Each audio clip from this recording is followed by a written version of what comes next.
one of the questions I'm going to ask people is that, is heart disease still the #1 killer? Does anybody have a sense of that?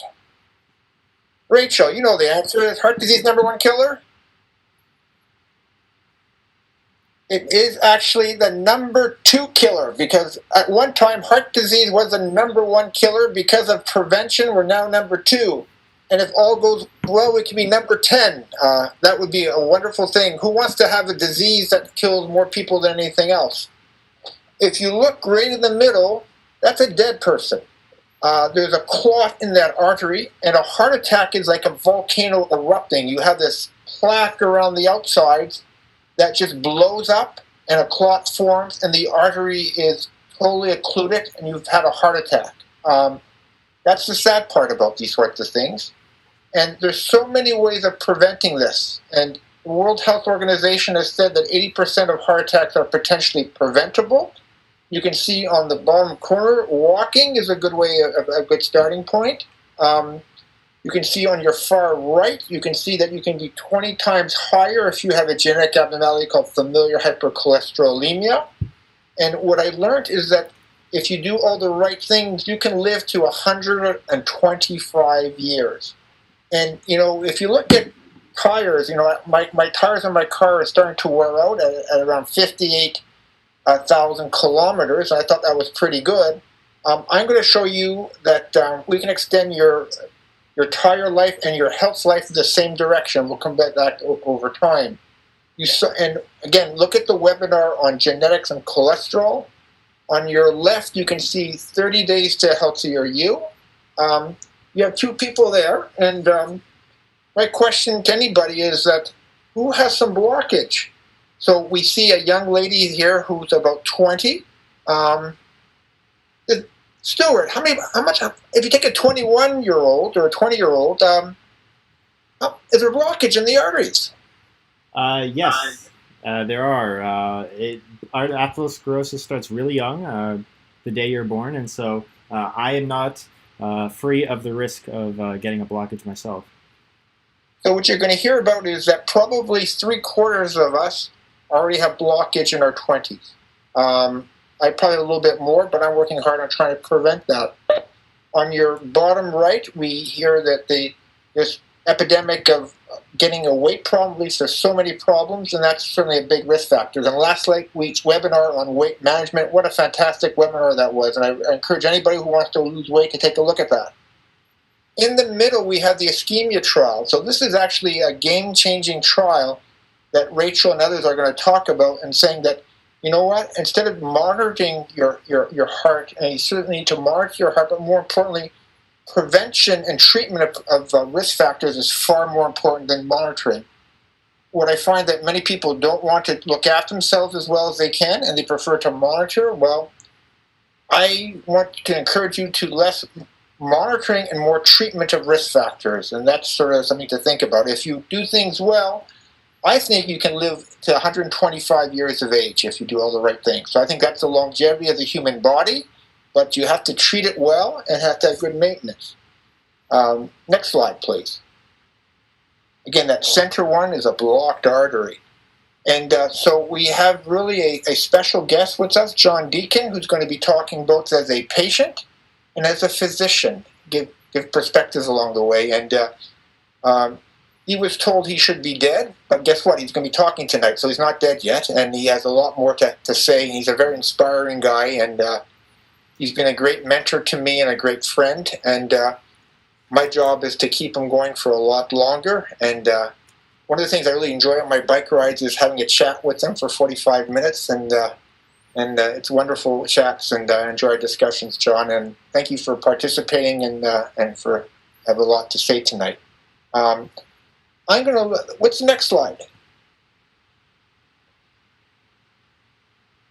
So we have the agenda. I'm going to let the team take it over.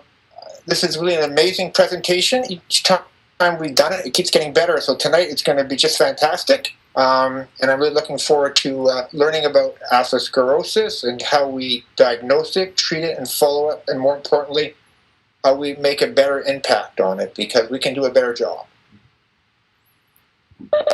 Hello, everyone. My name is Stuart. I am one of many of Dr. Kernu's volunteers. I'm joined today by a very talented group of my fellow friends who are going to be leading a discussion on atherosclerosis. And of course, as Dr. mentioned, we're also pleased to be joined by a very special guest, Mr. Dr. Deacon, as well, who's going to be discussing a little bit about his life story. So a bit on the agenda today, we're going to start our presentation with an introduction to what exactly is atherosclerosis. We'll then introduce Dr. Deacon, and he'll introduce his life story. We're going to talk a little bit about diagnosis, and we'll talk about some research studies on atherosclerosis.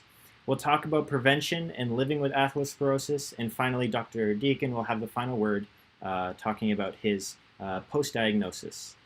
And so the first slide here, we have what exactly is atherosclerosis. Many of you might be familiar with the term.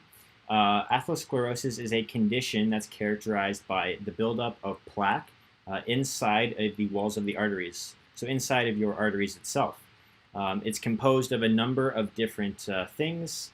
Typically, it's composed of fat or lipids, cholesterol, calcium, a lot of cellular waste, and also something called fibrin. Fibrin is something that kind of holds things together. You often find it in blood clotting itself. And this is often what you find whenever you have a rupture. You have this blood clotting around your blood vessels itself, and that only contributes to blockage itself.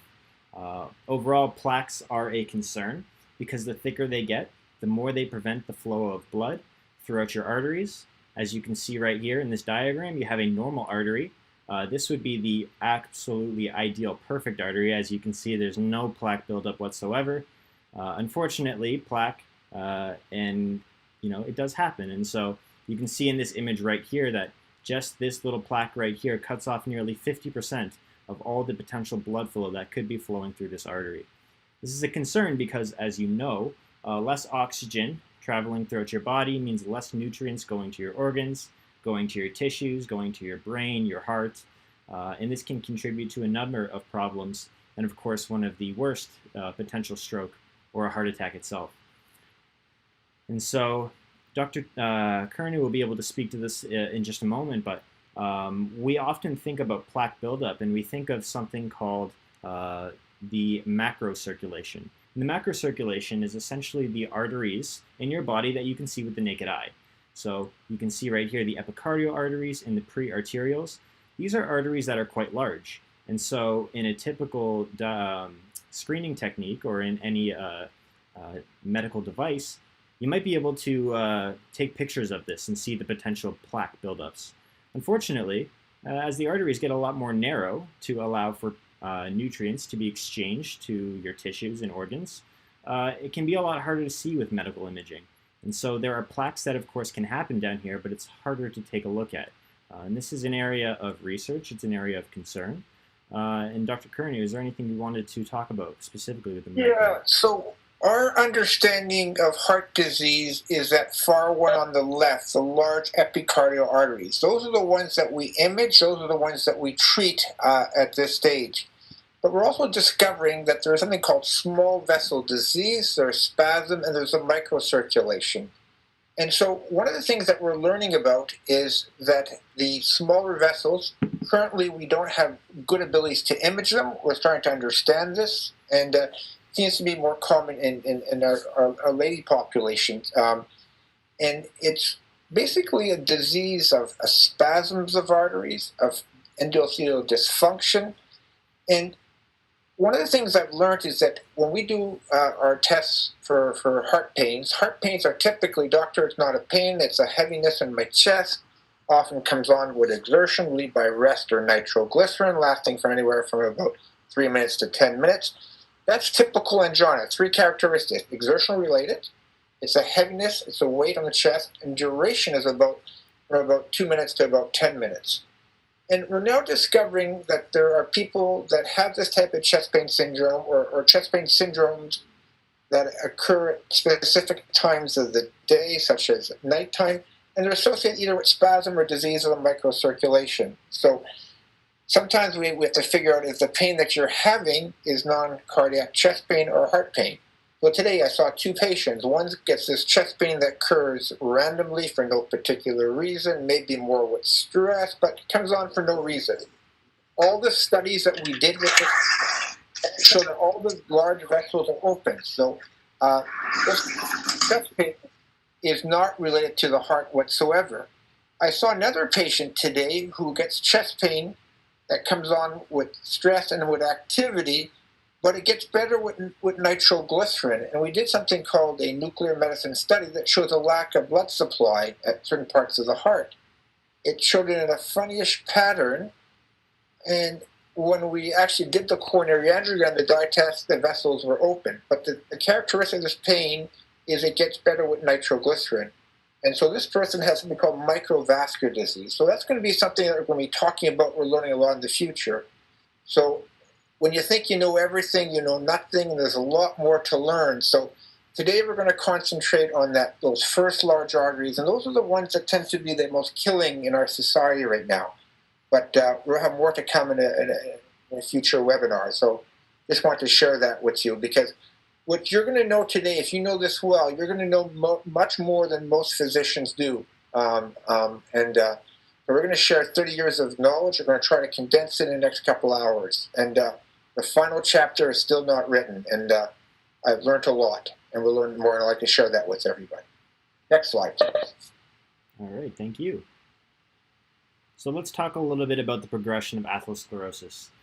The progression is an area of research, and it's something that researchers are trying to get a good hold of. There's a number of proposed theories of what might actually be the first few steps of the buildup of atherosclerosis. One thing we do have a good understanding of is this idea of fatty streaks. These are often the first sign of atherosclerosis. What are fatty streaks? Well, they're these fat-rich foam cells, which often are going to originate in the aorta. The aorta is the biggest blood vessel in the body. It's the first one leaving the heart that's flowing to the rest of the body itself. The unfortunate reality is that as you get older, these fatty streaks can move around.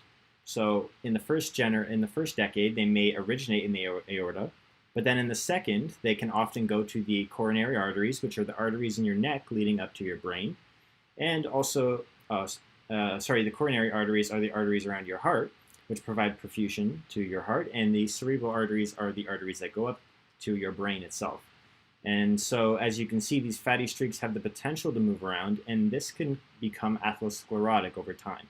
This is going to contribute to a number of potential complications. I'm going to talk about a few of them in a few slides, but one is, of course, peripheral vascular disease, which is the blockage of blood flow to the extremities or other areas of the body.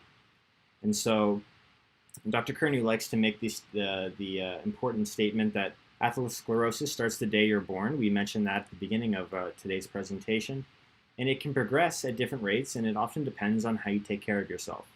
And so we're going to spend a lot of time today talking about the importance of a preventative approach to atherosclerosis rather than a curative approach.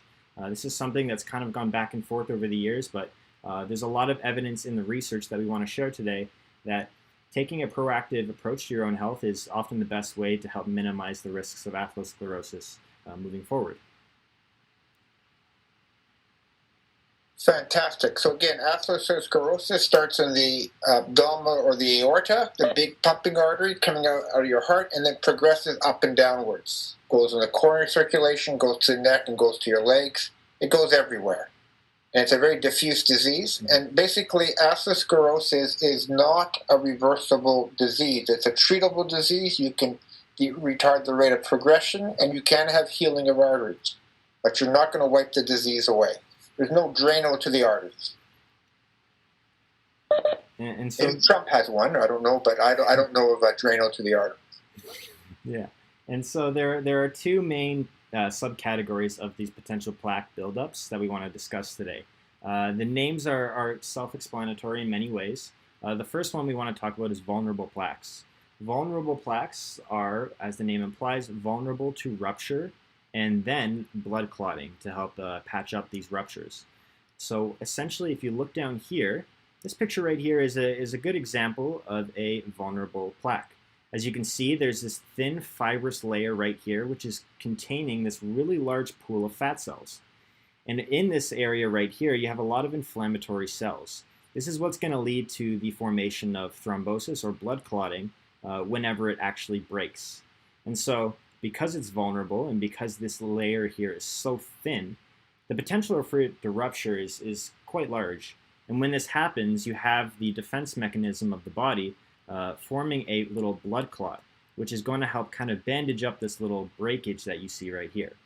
Unfortunately, what can happen then is the more you have these sort of ruptures and the more blood clotting you have, the higher at risk you are of having a potential blockage. And if this was to happen in one of your coronary arteries, for example, the risk of potentially having a heart attack increases exponentially. And if it was to move, for example, up through your neck arteries, up to your brain, up to your cerebral arteries, then the risk of having a stroke is quite large as well. And so vulnerable plaques are a major concern for physicians alike. So this slide's a good example. Stuart, can you show that artery so that red is the blood going to the vessel? If you can actually show that artery that has that small amount of blood flowing through that one on your far right, you can point that out to everybody. Have a pointer there? Yep. See there? So that's a very severe blockage, but that's not a blockage that's going to kill you, because that is a very thick, fibrous plaque, and it will cause you angina, chest pains, and may cause problems with pain in your legs when you walk. But that's actually a stable plaque.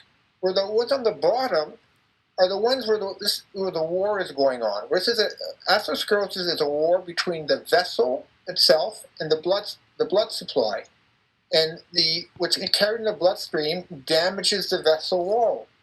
And once you rupture that plaque, it's like a volcano erupting. That's a heart attack.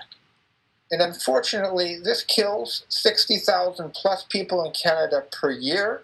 The rupture of a plaque is usually with very little warning. Sometimes you might get extra chest pain beforehand. And frankly, that's what we need to go after.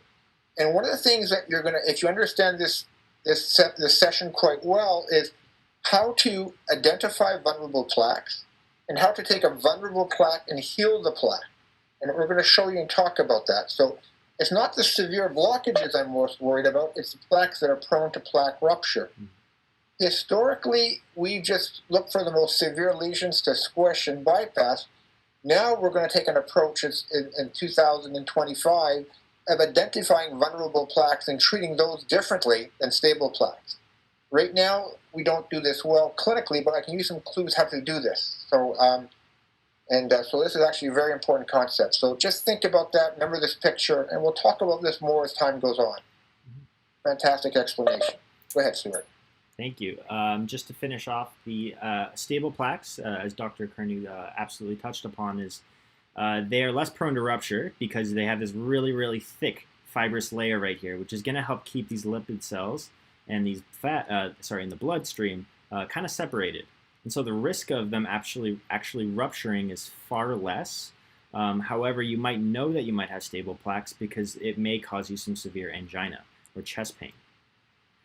And so these are a few MRI images, which I think Dr. Kearney may be able to speak of a little bit more, but they show the difference between a potential stable plaque right here and one that's more vulnerable to rupture. So this is brand new technology. Again, when we do the coronary angiogram or we do ultrasounds, in the past we looked how severe the blockage is. And he said, well, John Deacon will tell us that the surgeon said you have these 90% blocked arteries. If you don't do something right away, you're going to die.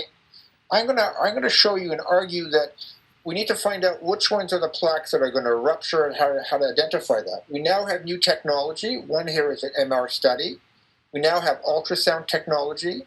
We're going to have plaque temperature. We're developing different tools to identify those pictures. So in the future, it's not just the severity that's important, which that's more importantly is what is the composition of the plaques. Again, a plaque that's going to rupture and kill you has this thin protective fibrous cap. What do you think about the wall that protects you? People talk about building walls amongst countries. What your vessels want to do is prevent the plaque from rupturing. And so the three big characteristics of vulnerable plaque are thin fibrous caps, a high lipid core, and what we mean by cholesterol and lipids That's basically the end stage of the battle. The cells are destroyed and they leak cholesterol and crystals. And the third are the weapons involved, and that's your inflammation, white cells, neutrophils. These are inflammatory cells that we're looking at. So the more inflammatory cells that you detect, the more cholesterol and debris, and the thinner the fibrous plaque, the more likely you're going to die from a ruptured plaque. So that's the wave of the future. How to find those plaques, we're just starting to understand that better. And we're going to explore that a little bit more with you. Next slide. Go ahead there, Stuart. Thank you. Here's an image that I just wanted to share as well that shows kind of the difference between what a healthier looking artery might look like and one that has some severe atherosclerosis. So the top images over here give you an idea of what a healthy artery might look like. As you can see, it's quite smooth. There's not a lot of opportunities for blood to kind of catch and slow down or get blocked off. But if you look down at these images at the bottom of this individual, you can see that there's a lot of different areas where blood can pool, can kind of get stuck, slow down, and be blocked off entirely. So that's kind of just an inside look at what the difference might look like between a healthier looking vessel and one that has a lot more buildup. So people ask me, can this disease be reversed? If you can just back up one slide, is on the far right, I don't know how you reverse that. That already looks terrible. The times you can reverse atherosclerosis, things like fatty streaks and early atherosclerosis. So this is important to understand that heart disease is progressive. It's not a linear progression. It progresses at different stages, and then you have ruptures of plaques that cause heart attacks and strokes and loss of limb function. So you can see that. Let's find a way so none of us have that bottom right picture.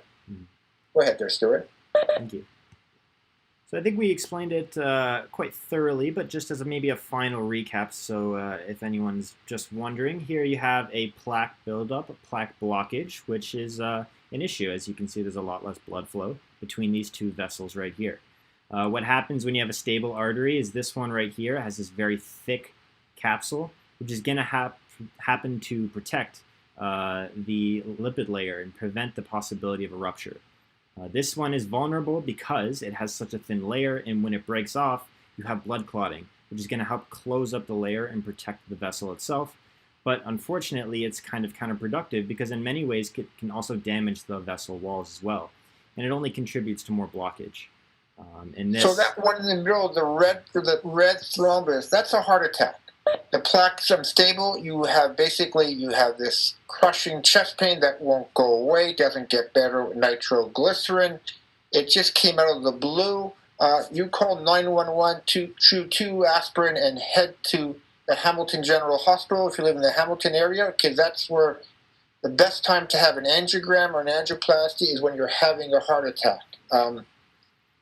The artery can do two things. It can actually start to heal, as you can see on what happens over time, and that's why blood thinners, and that's why if you're having a heart attack, you start off with aspirin. You often get a second blood thinner, Plavix, Ticagrelor, or Brilinta. These are two antiplatelets. You might get things like heparin, fondaparinux. So we go after the clot acutely when you're having a heart attack, and then if necessary, you go to the CATS lab, and it's where an angiogram is done, and that's where stenting can make a difference. If the vessel is totally occluded, that means there's no blood supply going to you. That's evident by the cardiogram, and their clinical presentation. You have time is muscle, and muscle is mortality. What's happened during the COVID pandemic, people with heart attacks have not been coming in, so they have big bag heart attacks.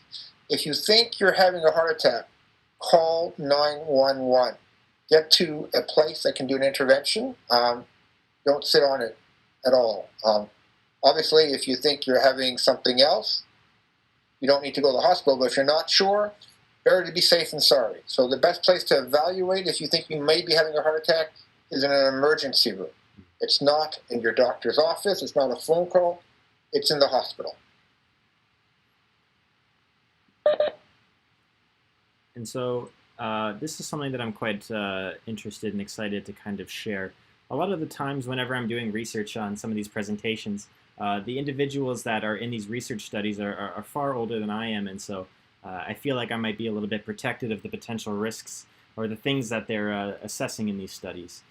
This was a study which is right in my age demographic, and so it was really interesting to find out more about this. What they did in 1953 was there was a study on young victims in the Korean War.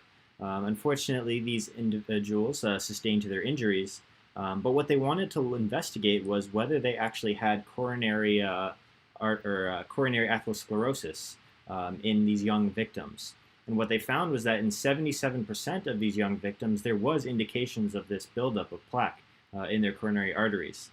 And so what researchers wanted to do many, many years later was a follow-up study. And they wanted to find out if individuals between the ages of 14 and 35, which is, I'm right in the middle of that, they wanted to see if the results were similar or if things have gotten better over the years. And what they found was that in a very similar number, you can see right here, 77% to 78%, 78.3 had indications of coronary atherosclerosis.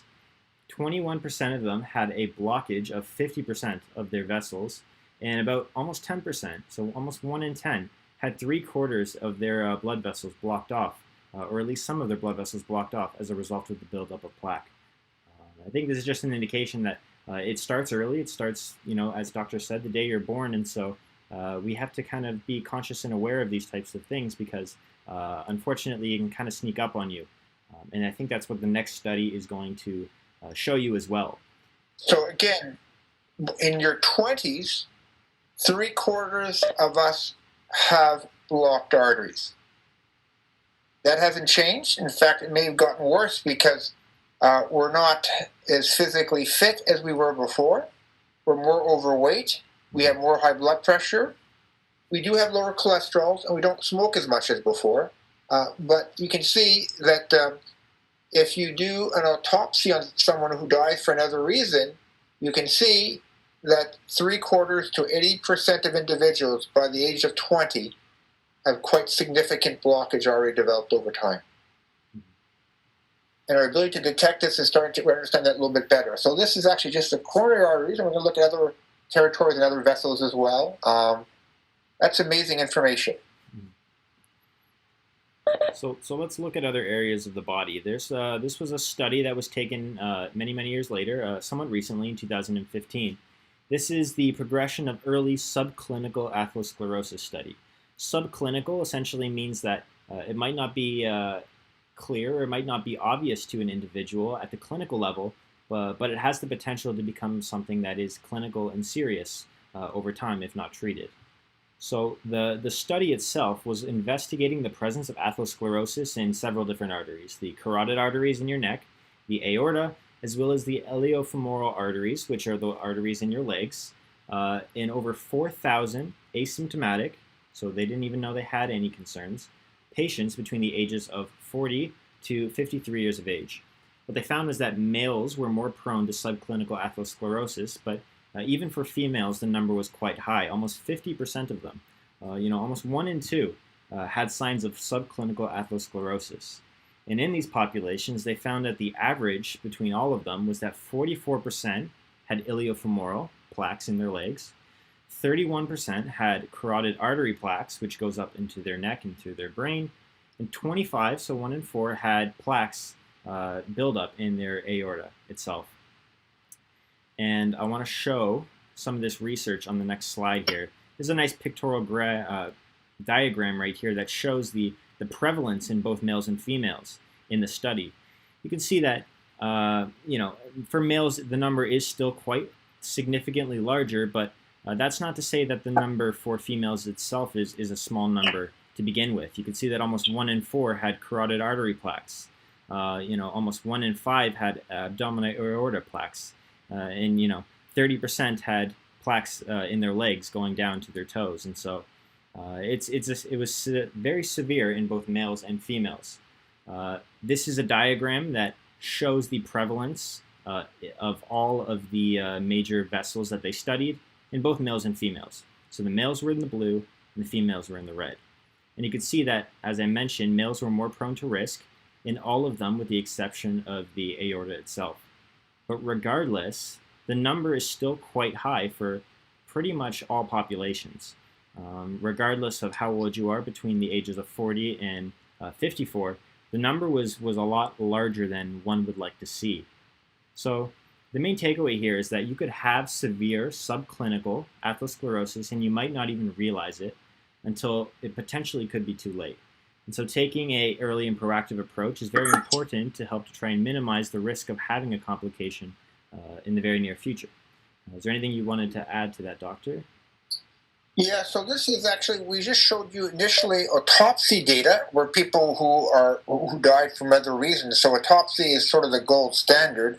But to my knowledge, we're not going to take pieces of your heart, your other vessels while you're alive. So we use other imaging techniques that won't be as good, from CT scans, ultrasound, MR studies, magnetic resonance imaging studies. So what this tells us is that this disease starts early. It's much more prevalent than most of us want to believe, and it's very diffuse in multiple territories. So this is a systematic attack of blood vessels that leads to many diseases. If it damages the kidneys, you have kidney failure. If it damages the brain, you have stroke. And if it damages the eyes, you can go to blindness. If it damages the legs, you can have amputations. Obviously, we concentrate on heart attacks a lot, and you can see that on average, males develop heart disease 10 years earlier than females. So females are not immune to this process. They're protected a little bit longer. Is it a hormonal effect? Cholesterols tend to be higher in males, but as time goes on, especially women after the menopause, they catch up very quickly because the cholesterol and other risk factors catch up. So start early and be aggressive in your management of prevention. So I hope this video plays. This was a video of doctor speaking with a patient recently, discussing a few things. Firstly, some lifestyle interventions, but then they go into a nice conversation, discussing a lot of the important things that we've talked about today in atherosclerosis. And so I wanted to share that with you, if it works. Roasted red peppers, fire roasted red peppers, Aleppo pepper, which is you can only get at a specialty shop. Very special Arabic molasses made from pomegranates. That's what gives it its special, one-of-a-kind flavor. They have little tiny... Thank you so much. A little bit of lemon juice, black pepper, garlic, salt. Yes. And the other thing, thank you for the coffee. Oh. And remember, what do you put in your coffee? A black. Okay, so remember, like a double-double is about 270 calories, a large one. Oh, yeah. And just coffee out of black, a little bit of milk has about 30 calories. So I always keep track of that. Because I want to eat too much, try to get the weight down. So yeah. You can do So that. I guess that video's not going to play too well. What we'll do is maybe we'll stop the video and we'll post that at a later date. But it just talks about a couple things. Is this gentleman an act of kindness? He brings me black coffee with a touch of milk. He prepares a beautiful hummus. He's working hard on prevention. He's going to join us for one of our bike rides. And, one of the things is that if we all made each other a little bit healthier, the world would be a better place. So I encourage you to do your part to make us healthier, make each area of your life a stepping stone to help others, and I think we'll all be better off. So we'll go get that to another date. Thanks a lot. Next slide, please. Perfect. And the reason why we have these conversations is because, as we know, cardiovascular disease is so prevalent in many areas of the world, and Canada is no exception. For heart disease, in this study, which was defined as ischemic heart disease or coronary artery disease, it was the second leading cause of death in Canada. We talked about that. But over 2.4 million people over the age of 20 are living currently with heart disease in Canada. Another eye-popping statistic is that 12 people over the age of 20 die every single hour from heart disease in Canada. And over 1 in 4 of all deaths in Canada are caused by heart disease each year, and that's over 66,000 deaths in a year. And so the numbers are quite eye-popping. They're not what you want it to be, and so it's important to kind of internalize a lot of the things that we try to discuss in these presentations, That's why we also encourage you to ask questions as well. So if anyone, of course, ever wants to ask any questions in the YouTube page or in the chat, please feel free to do so. And we love to try and answer them to the best of our abilities with all of us here on our team. And So when I started practice, heart disease was the #1 killer. It's now #2 because we have better therapies, more prevention. Mm-hmm. So cancer is now the #1 killer in adults, especially in middle age and above. Young people, it's still unfortunately overdoses and car crashes. But as we get older, heart disease is a major issue, and so is cancer. So we have better preventive strategies. Also, very importantly, we make people live longer with heart disease. So we have better therapies. People don't die as quickly, and they live longer with their conditions. So what's going to happen over time is that leading cause of deaths right now is going to be congestive heart failure, where the heart gets adequate blood supply, but the heart muscle gets stiff, it gets fibrotic and thickens. So the good news is that we've done a great job. We still have a lot better, much more work ahead of us. Again, 66,000 people die from heart disease or heart attacks in Canada per year. That number is going down if we do a better job, and I would argue that we can cut that number dramatically and delay it a lot more. So again, we're thinking differently and we're thinking better, and you need to think different about your health as well.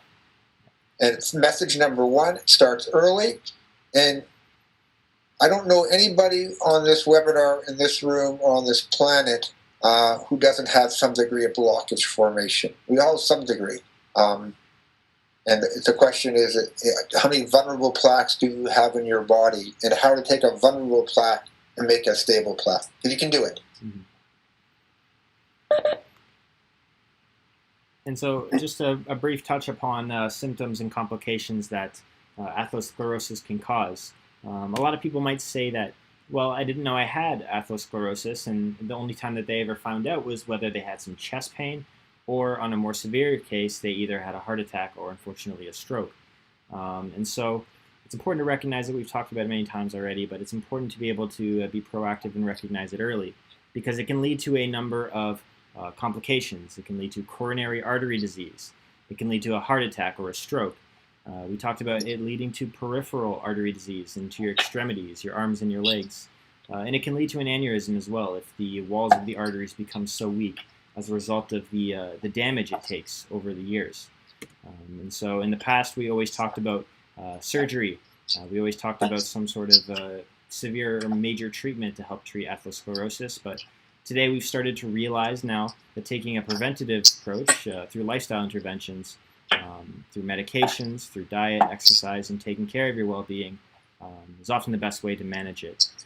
And so at this time, I believe I'm going to be passing it over to Emma, who's going to talk a little bit about traditional risk factors. So hi, everyone. My name is Emma, and I'm also working on this project with Stuart here. So some traditional risk factors, which are taken from the Framingham Study, which my colleague Helena will be talking about a little later, include cholesterol levels, specifically LDL, triglyceride, and HDL. So if you guys remember, LDL, also known as lousy cholesterol, HDL, healthy cholesterol. The risk factor is that if you have high lousy cholesterol and low healthy cholesterol, that's you're at high risk for developing atherosclerosis. As well, some other traditional risk factors include smoking, high blood pressure, diabetes, and if you do have a family history of atherosclerosis, among other cardiac diseases, as well as your age. However, the main takeaway here is that though it does seem as though there's a lot of risk factors and a lot of ways that your health can go wrong, you are still in control of your health. And later on, we're going to be touching upon the many different ways, the effects, that you can lower the effects of the risk factors. So this is a top 5, and this is something you're going to hear about the Framingham Heart Study. So what happened is that the Americans were saying all this epidemic of heart disease. Why is there heart disease? So in Framingham, Massachusetts in 1948, they started collecting data and watched people die. And so basically, and these are the things that they noticed that increase your risk. I'll remind people is if you smoke, every time you smoke, you will lose 5 minutes of life. That's a lot. For every 10 millimeters rise in blood pressure, you increase your risk of having a heart attack by 20%, risk of stroke by 35%, congestive heart failure by 35%. So, we can lower that. Now, the treatment of diabetes, we found that lowering blood sugar only translates to a small reduction in heart attacks, but we learned a lot more about diabetes. And one of the things that people talk about genetics is that the best anti-aging preparation I can give you is regular exercise, good lifestyle, good relationships, and be as skinny as you possibly can and just walk, walk, walk. Maybe the government should basically ban cars from our society, give everybody a bike and a garden, and the world would be a better place. You don't need fancy genetic testing most of the time, you just need a good family history. And triglycerides is another one of those particles or that predicts heart disease. So the higher your triglyceride, the higher your risk. You should know what these values are in yourself. And it's not good enough to say they're good and they're bad. You need to know what your blood pressure is. And I'm getting tired of people saying, well, I measure my blood pressure at Shoppers Drug Mart, I measure it somewhere else. You should have your home blood pressure machine and learn how to use it. Look at the webinar on home blood pressure. That's the best predictor of having a heart attack or stroke. You need to know if you're a diabetic what your hemoglobin A1C is. You need to know your family history, and you better know your cholesterol value. And learn how to keep track of that. Dynacare and LifeLabs gives you the opportunity to track your things online. So be part of the solution versus part of the problem. I'll be quiet for a little bit. All right, so next slide, please. So like Dr. Kern, you mentioned, there are also some additional risk factors, and these include the severity of your current vascular disease, as well as any heart attacks, peripheral vascular disease, among others, as well as renal insufficiency, so if your kidneys aren't working, and triglycerides, Dr. Kern, you just mentioned, as well as inflammation. So we will be talking about a biomarker of inflammation later on and how that relates to your heart health. Alcohol consumption, your weight, which we typically are concerned with your waist circumference, lack of physical activity, as well as your diet and any stress you may have in your life, and that includes if you have anxiety, depression, or any other mental health issues. And then if you would like to go to the next slide. So this is just a screenshot of the Framingham risk score. So Helena will be taking over shortly after this, but if you just check to the left column, and I've also listed all the bunch of risk factors and the questions that will ask you about your values. So you can ask yourself, what's my age group? What are my HDL levels? What's my total cholesterol level? What's my systolic blood pressure? Are you a smoker? Do you have diabetes? And then after totaling those up, your total points, you can go to the right side of this screen, and then you can see your different risk stratifications. Like, are you high risk? Are you low risk? And so forth. And if you just check at the very bottom of the page here, I've included the different links to it and made them into the tiny URL so they're a little easier to access. So there's the tinyurl.com/Framingham risk score, as well as another one if you would like to know your vascular age. So this is actually a 10-year risk of having a heart attack. And I found vascular age to be something important. When I was about 45, 50 years of age, I did my Framingham risk score. It wasn't that bad, but I looked at my vascular age. So at the age of 45, my arteries were that of a 60-year-old man. I said to myself, oh, you know what? It's time to change. And I've changed. And you can too. Because my dad had his bypass when he's 50. I'm alive, kicking. And by the way, we're going for a bike ride tomorrow actually, we're not going for a bike ride tomorrow. I have a clinic tomorrow. So we're playing tennis at 6 o'clock tomorrow. No bike ride tomorrow, but we're playing tennis again at 6 o'clock on Sunday. And we're going for a bike ride at 10 o'clock. So come join us.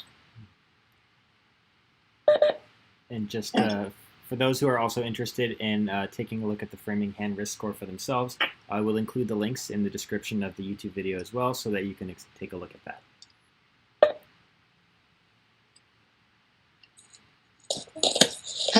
Next slide, please, and I will pass it off to Helena. Hi everyone, my name is Helena. I'm just going to be adding on to what Emma has talked about earlier and give you more of an idea about the Framingham Study. So the Framingham Study started in 1948, as Dr. Kearney mentioned, and it's an ongoing longitudinal study that have examined multiple patient cohorts to identify the risk factors for cardiovascular disease. And the significance of the study was what it was able to discover, such as the coronary heart disease risk factors and the development of a coronary heart disease risk scoring system, as Emma has mentioned. Next slide, please. And here I've just listed some key findings. So from 1959 to 1970, through the study, they found that cigarette smoking is linked to coronary heart disease. They also discovered risk factors such as high blood pressure and high cholesterol levels. And high blood pressure was also shown to increase risk of stroke. And they found that lifestyle is also very important, as it shows that obesity and physical inactivity can increase risk for heart disease. So we knew in 1959 that smoking was associated with heart disease. So smokers are about 30 times more likely to develop lung cancer, between 10 to 30 times more likely to develop cancer of the lungs. We know that smoking increases risk of vascular disease. It took a long time for us to come around to do something about that. In 1961, we knew that high blood pressure was a risk factor. I think we did a better job about that. Now, we also know that the best predictor of a heart attack or stroke is the blood pressure that you do in your home at your leisure 3 times. So why aren't you all doing this? 90% of Canadians will develop hypertension. So I really don't understand that. You should know your risk and do something about it. And we go on and on and on. So let's take some responsibility and let's work together at getting healthier. To me, health is a shared responsibility.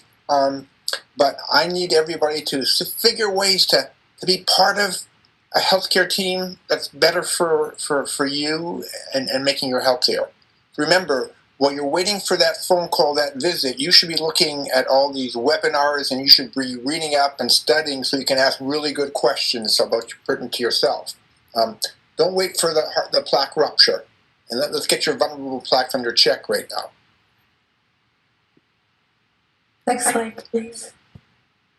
So on this slide, it shows some other key findings from the study. From 1974 to 1990, they discovered additional risk factors such as thickening of the heart muscle and diabetes. And in 1988, they also found that high-density lipoprotein cholesterol, otherwise known as HDL cholesterol, as Emma mentioned, or the good cholesterol, is a predictor of coronary heart disease death.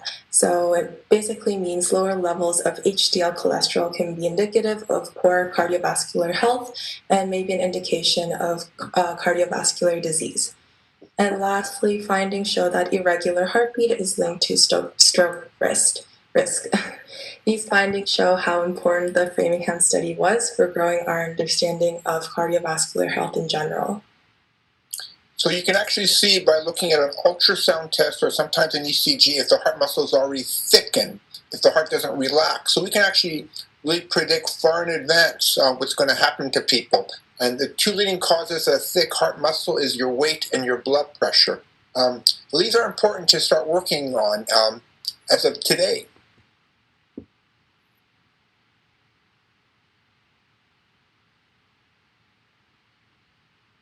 So today we have a very special guest with us that I have the pleasure of working with for the past few days. So his name is Dr. Deacon, and he's here to share with us his life story as someone who has gone through atherosclerosis as well as bypass surgery. And with that being said, I will pass that off and hand the reins over to Dr. Deacon. Thanks, Emma. This is a picture of me in 1975 in Calgary at the Foothills Hospital, and that's a little baby that I was examining. I'd like to just say a word about smoking and babies, just to sort of add a little of my information to you. There's correlation between death in babies and their size. And interestingly enough, the smaller they are, the more likely they are to die. Well, when we started looking at patients who smoked during their pregnancy versus patients who didn't smoke, we discovered that the babies whose mothers smoked were significantly smaller than the ones who didn't. We then took a look at the blood supplies of the newborn babies at the time of the mother's birth. And here's what we found out. Between 9 and 10% of the baby's blood was bound up with carbon monoxide, which you understand is a waste product of the burning of gasoline, for example, and is a poison. Well, if 10% of your body's blood supply is unable, and that blood that is bound up with carbon monoxide is incapable of carrying oxygen around to your tissues. So if you lost 10% of your capacity to deliver blood to the tissues, then it's going to be harder for those tissues to grow. So that was at least one of the explanations of the reason for the small babies, and a reason for their not surviving and doing as well as babies whose mothers didn't smoke. Anyway, that's just a little addition to Dr. Kearney's interest in smoking. Well, my history. I'm now 80. I've been in Dr. Kearney's care for as long as I can remember, and that is quite a few years. Not as long as I can remember, but for a long, long time now. And he's been helping me a great deal. When I was 18, shortly before this picture was taken, I was about 169, 170 pounds, and I was a swimmer. You can see I'm pretty skinny. All of what you see is skin, and underneath that is pretty much muscle. And I had a Canadian swimming record that lasted for 17 years. I swam the breaststroke, with 2 hands and 2 feet going together in the same plane. And I swam at the University of Toronto, and I was the captain of the team, and I was skinny as a rail and nothing but muscle and bone. So that was not bad. But when I graduated from university and got into medical school, went off to medical school in Rochester, New York, and in the second or third year of that time, my mother called me and said she wasn't feeling well, and in the third year of my medical training, she died, and she died suddenly. I'm just looking at that. I don't think I can put my face down on there, but I'm the 4th one in the bottom row, just above the T in university. That's me there with the short hair. So we didn't know what killed her. My father didn't do an autopsy. She was one of 12 children, and that was that. Fast forward a little further down the road, my father, at age 60, had a heart attack. Subsequent to his heart attack, he found out he had high blood pressure, and he was treated for that high blood pressure. But in his early 70s, had a stroke and was paralyzed from the waist down, and 2 years later had another stroke and died.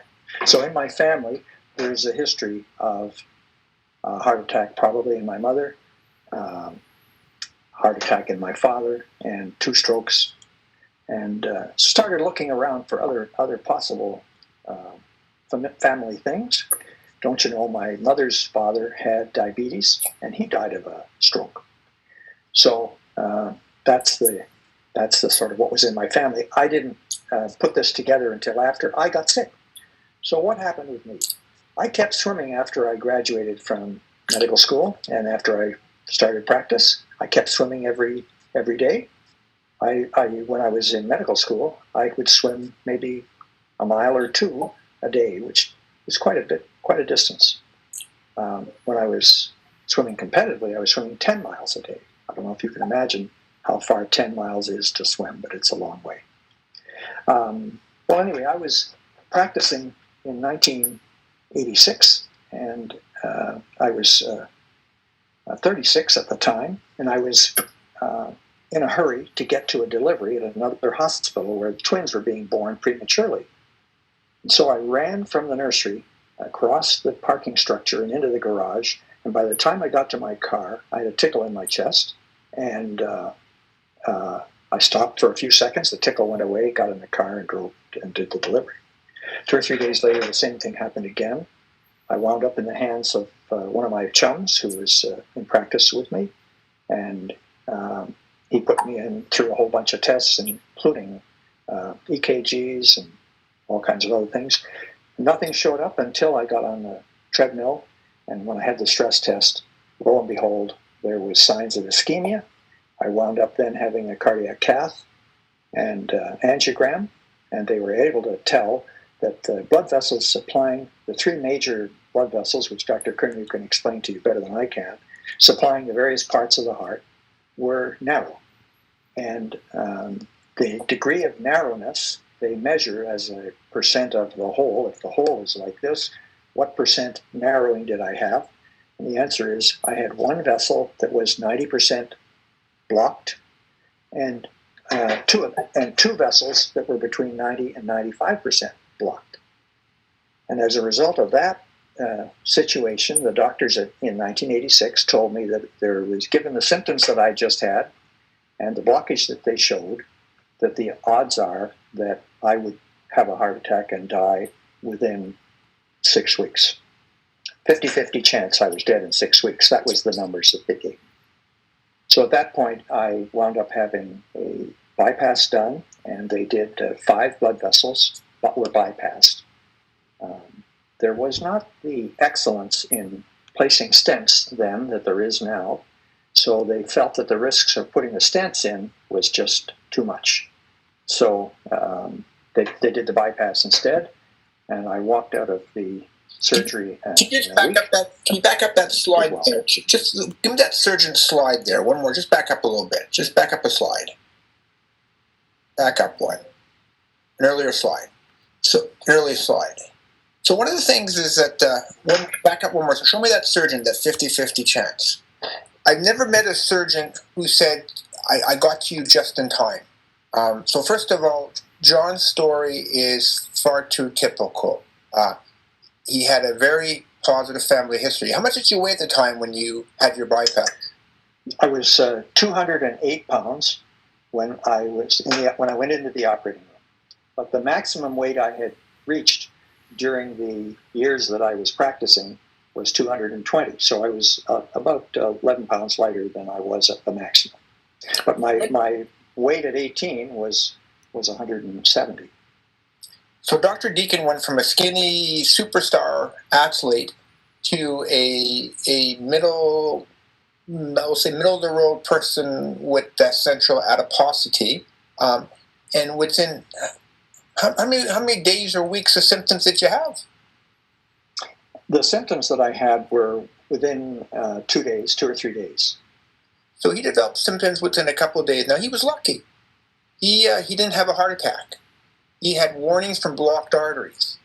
And when they found out the extent of the blockage, they were very, very severe. All the major arteries were blocked. So as we talked about a little bit before, is that this disease starts the day you're born. It progresses over time. Did you know your blood pressure, your cholesterol, your blood sugar at the time? My blood sugars were normal. My blood pressure was elevated. And did you know your cholesterol? My cholesterol in American numbers was 300. So 300 you have to divide by basically 40 to get the Canadian numbers. So you can see that this disease didn't start yesterday. It started very rapidly. So we're now in a situation where we have lots of blockages. The stress test was used to identify, and that's really the best strategy we have most of the time. It tells us nothing about vulnerable plaques. It just tells you about the severity of the blockage, which is still important. I don't want to have all those blockages, and I certainly don't want a surprise of having all those blockages. So these are steps that you can take. And people say, well, what I did when I was younger by exercising protects me for the future. It didn't protect Dr. Deacon, and it won't protect most people. And so these are steps you have to look at. Now, is that number right, 50-50 survival rate? that was the best guess we had back then, and I'm sure glad that you made some changes. If you do go for an angioplasty or a bypass, where they're going to show you, it's like putting a patch on your tire. It doesn't make the tire any stronger. It just puts a patch on. The tire's still falling apart. And so what you need to do is actually make the tire stronger or make your blood vessels stronger. So this is something very important to realize, and thank you for sharing that. And let's go look at the family history a little bit more. Let's go move forward. So this is actually a typical family history that you'll get. Heart disease, high blood pressure. But this is not a very good family history. I don't know the details about that. So next slide, please. This is a better family history. This is a better, look at the detail of everything. You should actually go back and go to your family history. You know, grandfather had high blood pressure, died of a stroke at 92. So having a stroke at 92 is not a big predictor you dying early in heart disease. But if your grandfather died at 36 from a stroke, that's much more important. Same thing with all the risk factors here.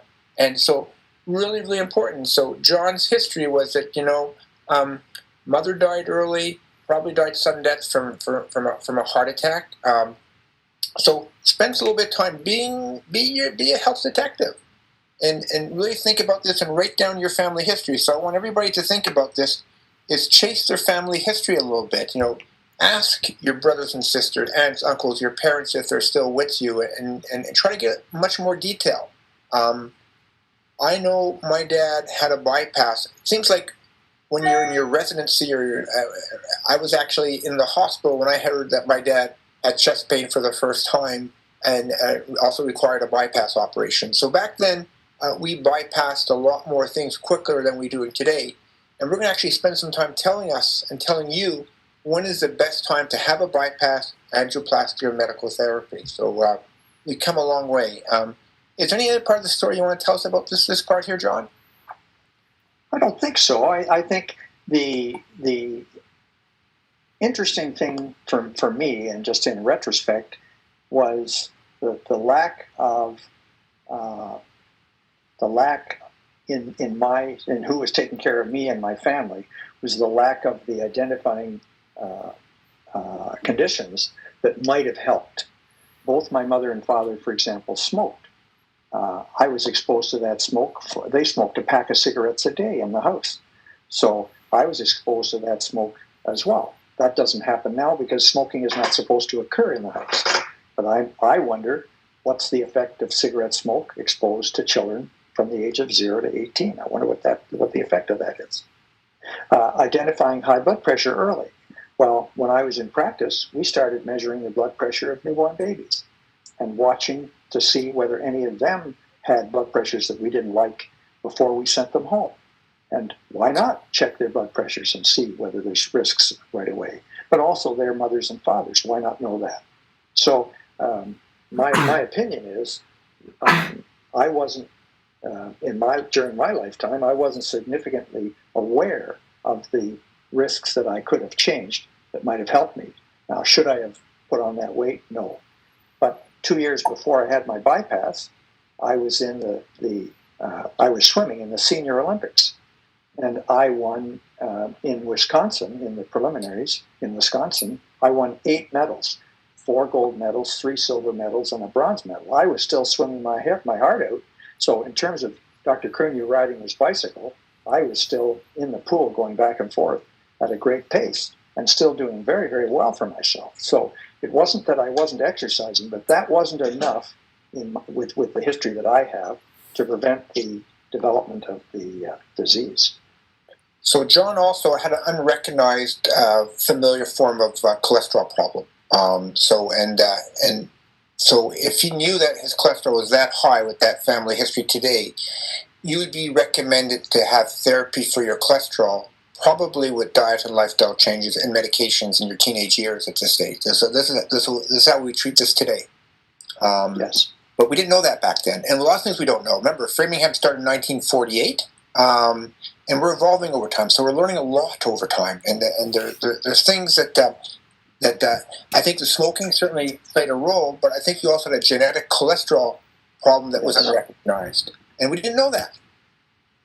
Now we do. Well, the doctor also, after I had my surgery, said, "John, you've got to change. You've got to make some changes." And his advice was, right after my surgery, to change the stresses in my life. Well, it turned out the biggest stress in my life, in fact, was my family stress and my work stress. Well, in the work environment, I was in an intensive care unit with 50 patients, all of whom were critically ill. 15 to 30 of them were on ventilators at a time, and you could not close your eyes unless you wanted to let a baby die. You just couldn't close your eyes. You had to be there and be on call. The second thing about my practice that was maybe different than some was that my partners and I decided that in the work that we were doing, we were not going to allow a medical student or a resident to be in charge of these sick patients and allow us to go home. We didn't think that the person least prepared to care for these children should be the one who was responsible when we went home to sleep. So we stayed in the hospital, and we sent the residents home to learn, to study, and to get enough rest to come back the next day and learn some more. So, but the stress of staying awake 24 hours a day, I'm sure, is part of the reason that my blood vessels diseases accelerated. The second part of that had to do with my personal stress at home, and I'm glad to talk about that if you need me to. I was married in an unpleasant relationship, and it was this was the sort of interesting trigger that I can share with you. Just after we were married, my wife was a nurse in the hospital where I was working, and just after we were married, we got in the car to go on our honeymoon to Nova Scotia, and my wife turned to me, my first wife, and said, "John, I just made a terrible mistake, and I should never have gotten married." That was the beginning of 24 years of stress, and it didn't get any better until the day I decided that was enough. And that was the request of my doctor when I had my bypass: "John, you've got to reduce your stress." I reduced that stress by separating and moving back to Canada and marrying my childhood sweetheart, whom I adore, and who's taken very, very good care of me with Dr. Kearney's help ever since I came back to Canada. Lovely story, and you have a lovely wife. You're a lovely person. You made the changes that were necessary, and you put your disease at rest. What did the surgeon say? How much time you thought you had after your bypass? So right after the surgery was done, he said, "This surgery is temporary. Your diseases are going to progress unless you do change your lifestyle. And I'm giving you, with the surgery that I'm giving you perhaps 10 more years." Well, from 1986 to 96, that's the 10, and here I am, and it's now 24 years later, 34 years later.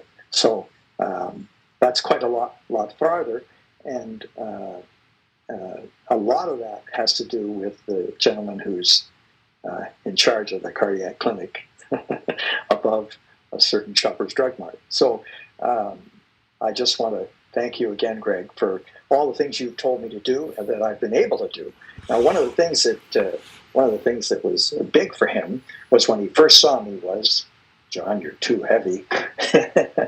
So he advised me to try to lose weight, and I think at the time we first met, I was in my 190-pound range, and I'm now 80. And bless my heart, I'm 165. Whoo! So he was able to put a chokehold on my steaks, and I've been able to luckily get down to that. And just to let you know that I have a friendly wager with Dr. Kearney. I'm trying to get to 155. Now that's quite a stretch for me, I think. But he's trying to get to 165, and we're going to see who gets there first. He's beating me right now, but I'm not finished.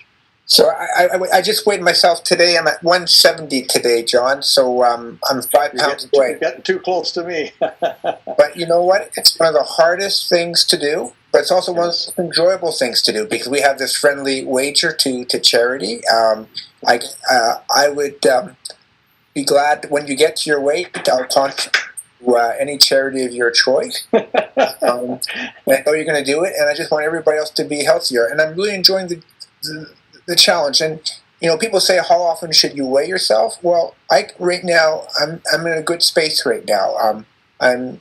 I haven't lost that much weight this summer. I have lost some weight, and I keep measuring, and I'm not getting hard on myself. I'm just trying harder and differently. So what I ask of everybody is just to try something different, and realize that we live in difficult times, but also very exciting times. If it wasn't for this pandemic, we wouldn't have these webinars. We wouldn't have this time together. And to be honest with you, this is my favorite time of the week when we get to chat a little bit and share stories, science, and these young people are just taking over the world, and it's great to see them progress and to play a role for that. So I don't think you can change something if you don't have a way to measure what you're doing. So I agree with you. I have a scale right beside my bed, and when I get up in the morning, the first thing I do is stand on it, and I weigh myself every morning. It's so easy to do. Yeah. And it's okay. It's okay. Some days are good and bad. And so what I learned is that heart disease starts early, blocked arteries. It progresses over time. And for most people's presentation of a heart attack or a stroke is pretty sudden, pretty very little warning. And so it's that vulnerable plaque that explodes in nature. Knowing your family history, knowing your risk factors, knowing where you stand, there's so much you can do as we move forward. Thanks so much for sharing that, John. Shall we move on to the next slide? So you can see that his family history was quite a worrisome one. He had lots to change. And by the way, John has become predominantly a plant-based eater as well. And the way you handle stress and things of that nature, I have a lot to learn. Is that I still need to work on my stress levels, and I think I sometimes cause more stress to people. I don't mean to, but I'm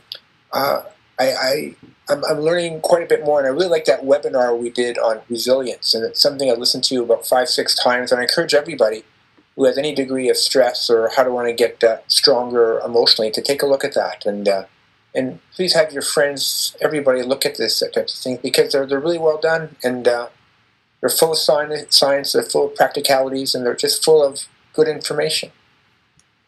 Next slide, please.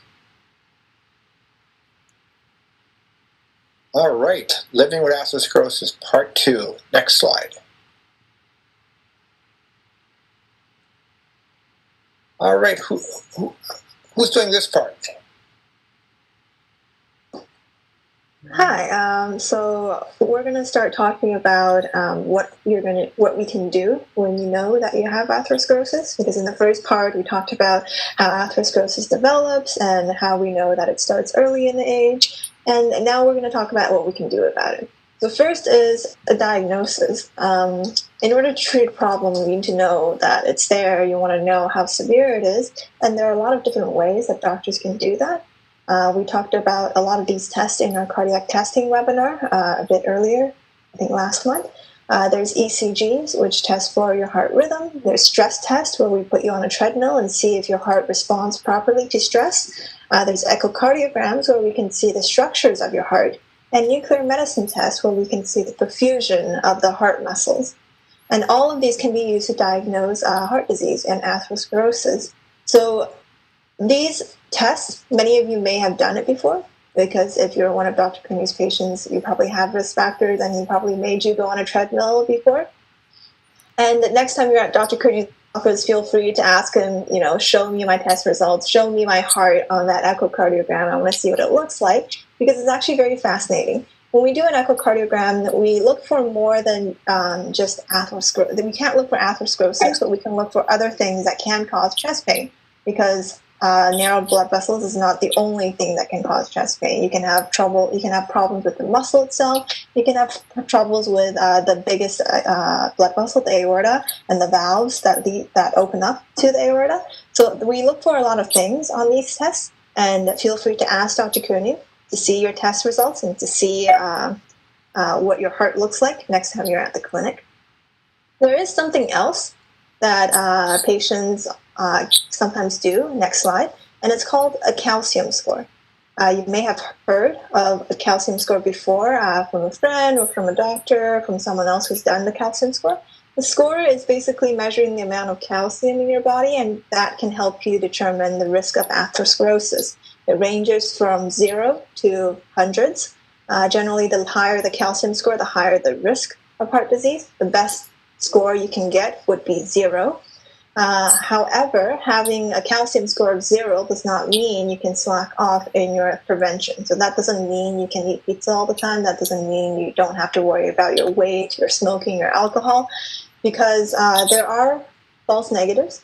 Researchers examined almost 400 volunteers with a calcium score of 0. So technically that means they don't have any atherosclerosis in their body because they don't have any calcium. But then they also, in the same patients, use CT angiography. So they actually look at the blood vessels using CT, and they found that 34 of the 367 volunteers actually did have plaques, but they were undetected by the calcium score. And not only did they have plaque, 16 of them had significant coronary obstructions, and 4 of them had blockages in multiple vessels of the heart. So when you have blockages in multiple vessels of the heart, you're at higher risk because there's a larger portion of your heart muscle at risk. So having a calcium score and getting a good score does not mean that you're not at risk. It just means that you're currently doing a good job and you should keep doing what you're doing. So it's kind of interesting. In the States, calcium scores have taken off by quite a bit, and it's not a bad test to do, but it's not a great test either. We just showed you that at the age of 20, already 8%, if you look hard enough, between 3/4 to 8% already have plaque formation. Valentin Fuster shown elegantly in 4,000 people in the ages 40 to 50 that most people have plaque formation. It depends how hard you look for it. And so what the stress test does, it picks up very severe disease. It doesn't pick up mild disease.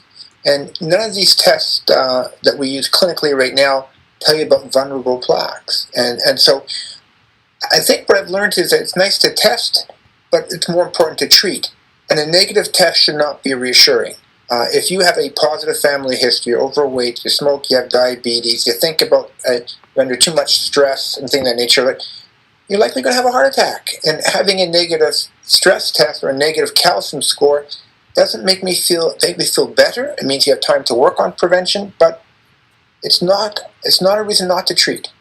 And you got to start enjoying the journey and make this a priority, and how to make a difference. And I know it's hard, but it's also fun too as well. Look, I work long hours. I'm still going to do something. If I finish, I'm probably going to go walk the stairs tonight. I'm going to be up playing tennis at 6 tomorrow morning, and I'm going to be at clinic 8 o'clock tomorrow morning.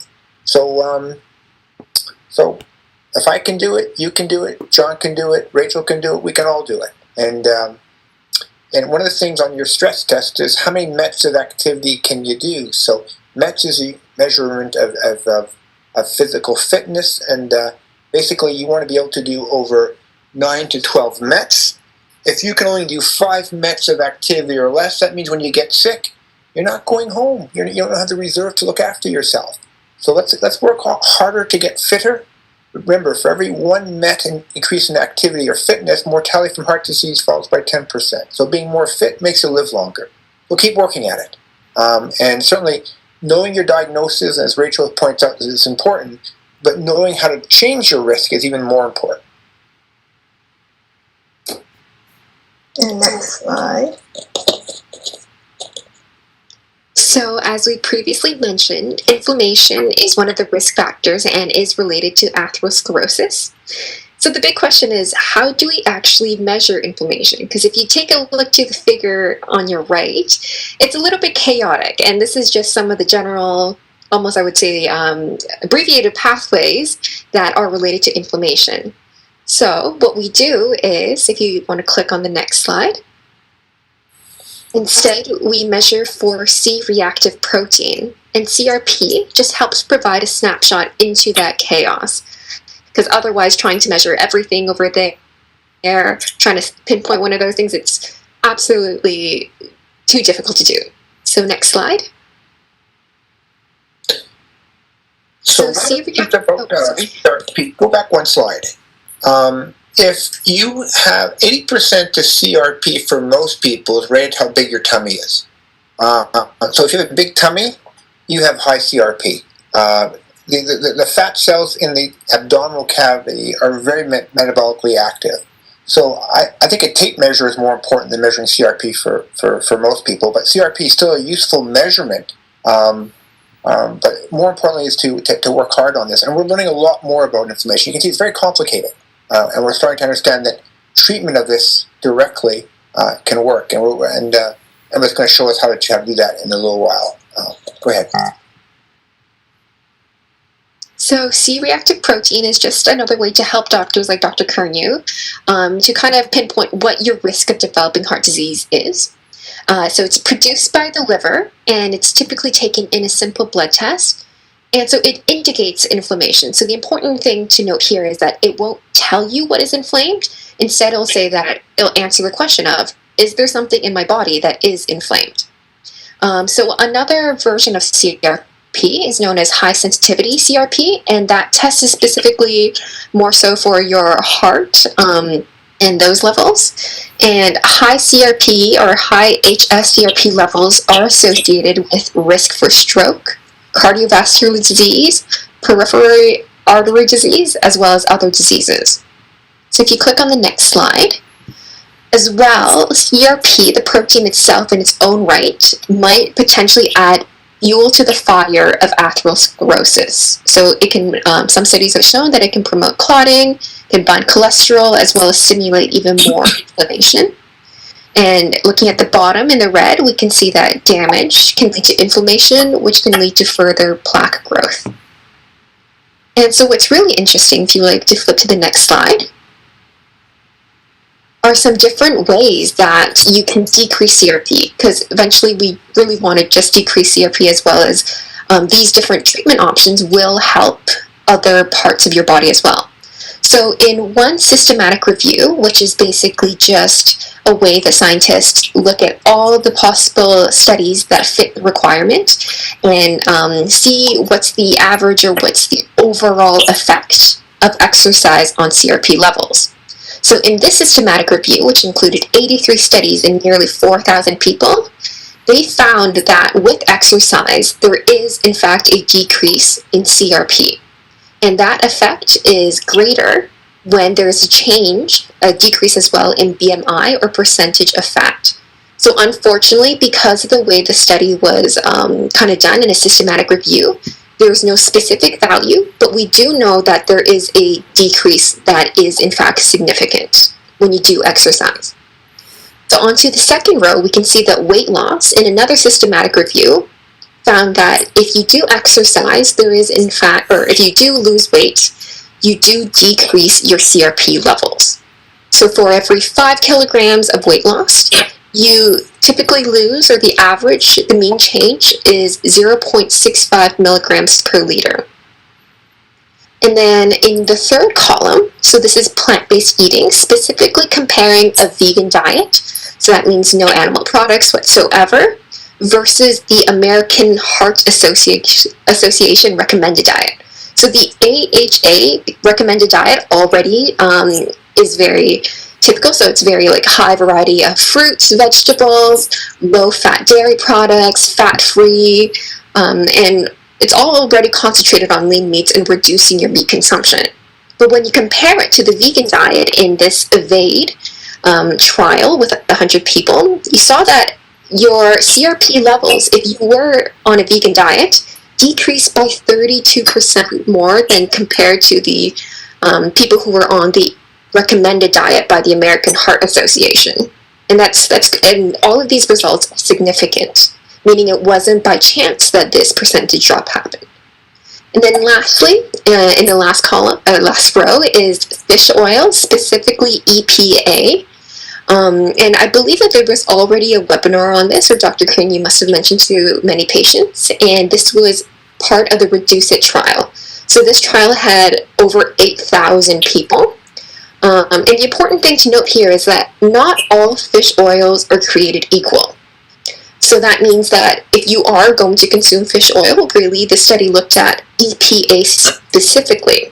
And they found that your CRP will decrease by 12.6% if you were taking EPA, versus if you were placed in the placebo group, your CRP levels actually rose nearly 30%. So it's a huge difference. And Dr. Kearney, would you like to add more? Yeah, so you can see that, now, I don't need to measure CRP in someone like John Deacon. He has heart disease, he has all the risk factors, I know what to do. In some people, when we can't explain the burden of heart disease, it may not be a bad thing to do, or in people who need extra motivation. To say you're in the top 5 percentile for your CRP might be a factor that might help motivate you. For me, I have a genetic cholesterol problem. I have a high polygenic score. I have high Lp(a). And I actually, by the way, I had a calcium score done many years ago. Mine was 0. I've ignored that calcium score a long time ago, and I've been treating that very aggressively. I do have a very low CRP, and one of the things you can do, lifestyle changes make a difference.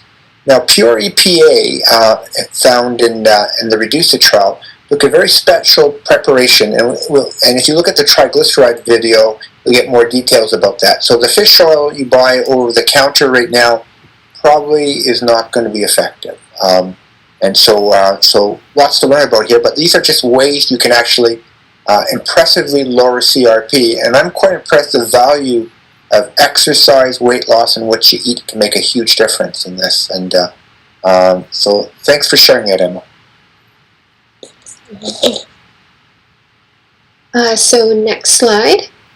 So I'm just going to go quickly a brief overview of the medical therapy in atherosclerosis, and then I'm going to pass it off to Rachel, who will take it more in depth. So generally, there are 4 general main categories to treating atherosclerosis in terms of medication. So one of them is to lower your LDL, so the lousy cholesterol, as well as your triglyceride levels. And those can be done with statins as well as fibrates. And then another way to treat atherosclerosis is to open up your arteries to allow for more blood flow, and that is done with nitroglycerin. As well as to lower your blood pressure, and that's done with beta blockers, ACE, ARB, calcium channel blockers, as well as diuretics, or also you may know them as water pills. And then there's also to prevent your blood from clotting, as Stuart pointed out earlier on. That's very important, and that can be done with aspirin, antiplatelets, as well as anticoagulants, which we will talk about a little later, as well as aspirin. And additional medications to also help control your diabetes, your smoking, as well as any other issues you may have that could contribute to your heart disease. It's kind of interesting is that if you use nitroglycerin for chest pain, it makes the pain go away quicker, makes it go away, but it doesn't prevent a heart attack. It's kind of where a cholesterol pill doesn't make you feel any better, but makes you live longer. Same thing by lowering your blood pressure. So remember, if you think you're having chest pain, you take a spray of nitroglycerin. You make sure you're sitting. You take it every 3 to 5 minutes, provided your blood pressure is good, you're not getting dizzy. And if you're still having chest pain after 15 minutes, 3 nitro sprays, you go to the hospital. You call 911 if it's coming from your heart. If it's your arthritis acting up, you don't need to go to the hospital. If you're not sure, make sure that's investigated. Remember, if you take nitroglycerin, you can't take Viagra-like medications. There's a strong interaction that can be potentially fatal. So feeling better and living longer don't always go hand in hand. So you have to understand what's happening in that vessel itself. So we need to fix those plaques and prevent them from getting worse. Thanks for sharing that. Okay, so we're just going to go over briefly some of the medication names that you may have seen in each of these classes.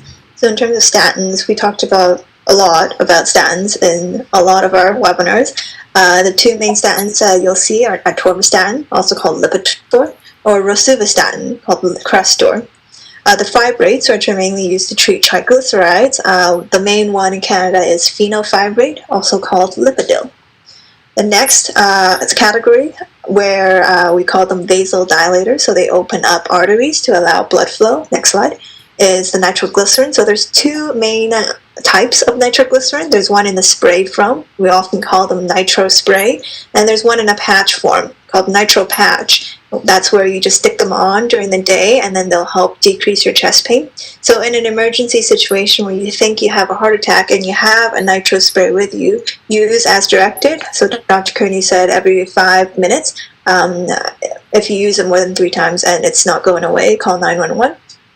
If you don't have it, it's fine. We'll talk about one other thing that you can do a bit later when you're having a heart attack, and that's basically chewing baby aspirins. So the next category of medications we're talking about to treat atherosclerosis is blood pressure medications. So there are a lot of blood pressure medications, also called antihypertensives. One is beta blockers. So these medications slow down the contractility and the heart rate. So how hard your heart pumps and how fast it pumps, it slows it down, and it puts less stress on your heart. And 2 main ones are bisoprolol, also called Monocor, or metoprolol, or Lopressor. Another major type of blood pressure medication is called ACE inhibitors, or ARBs. These are medications that act on what we call the RAS system, the renin-angiotensin system, that controls blood pressure in your body. And so these basically act on different parts of that system. ACE acts on one of the enzymes, ARB acts on one of the receptors. So ACE inhibitors, common ones are ramipril, or also called Eltase, and perindopril, also called Coversil. And ARBs, examples include candesartan, also called Atacand, or telmisartan, Micardis. So you can see that all of these medications have 2 names. It's okay if you're talking to Dr. Kearney, just say one of them and you'll know what you're talking about. You just need to remember one of the names. So calcium channel blockers also work to open up your blood vessels. They help relax the blood vessels so they're not uptight, and you don't have blood vessels squeezing on the blood, making the heart have to work harder to pump blood around. So one of the most common calcium channel blockers that we use is called amlodipine, or Norvasc. And last but not least, this is probably one of the most common medications and one of the most familiar medications. It's called water pills, or diuretics. They basically make you pee more, and so you decrease the volume in your volume of fluid in your body, and hence you decrease the pressure as well. So examples include the hydrochlorothiazide, also called HCT or HCTZ, chlorthalidone, and indapamide. Most commonly it's going to be HCT or chlorthalidone. Indapamide, I think, is a more potent medication, usually reserved for later. So these are the blood pressure medications. And then in our last class, we have medications that prevent your blood from clotting. And everyone probably knows aspirin is what we call a blood thinner, more specifically an antiplatelet. So they block the function of platelets, which basically are how your blood clots. Platelets help your blood clot. And other antiplatelets that we use, more powerful antiplatelets, are clopidogrel, Plavix, or ticagrelor, Brilinta. If any one of you have had cardiac surgery, like a stent or a bypass put in before, you would probably put on these medication plus aspirin for about a year or so. And this is just to make sure that once you put the stent in, once you had the bypass surgery, that you don't get new clots forming. Anticoagulants, which is a different type of blood thinner, is not currently routinely used just to treat atherosclerosis. It may be used to treat a heart attack, acute, like while you're in the hospital, things like heparin, but just for atherosclerosis, it's not. You don't usually use anticoagulants. Anticoagulants is usually used for atrial fibrillation, but there was a trial, I think very recently, called COMPASS, which did find that having rivaroxaban, which is a type of anticoagulant, also called Xarelto, and aspirin together did show benefits or improvements in survival in patients who had anticoagulants, who were taking anticoagulants regularly. So these are the major classes of medication to treat atherosclerosis, and you can see that we try to target a lot of different facets of the progression of atherosclerosis. We treat the cholesterol, which is what makes up the plaque. We treat the blood pressure, which is what damages the blood vessels. Having high blood pressure will start tearing away at the inner walls of your blood vessels, so we try to keep that controlled.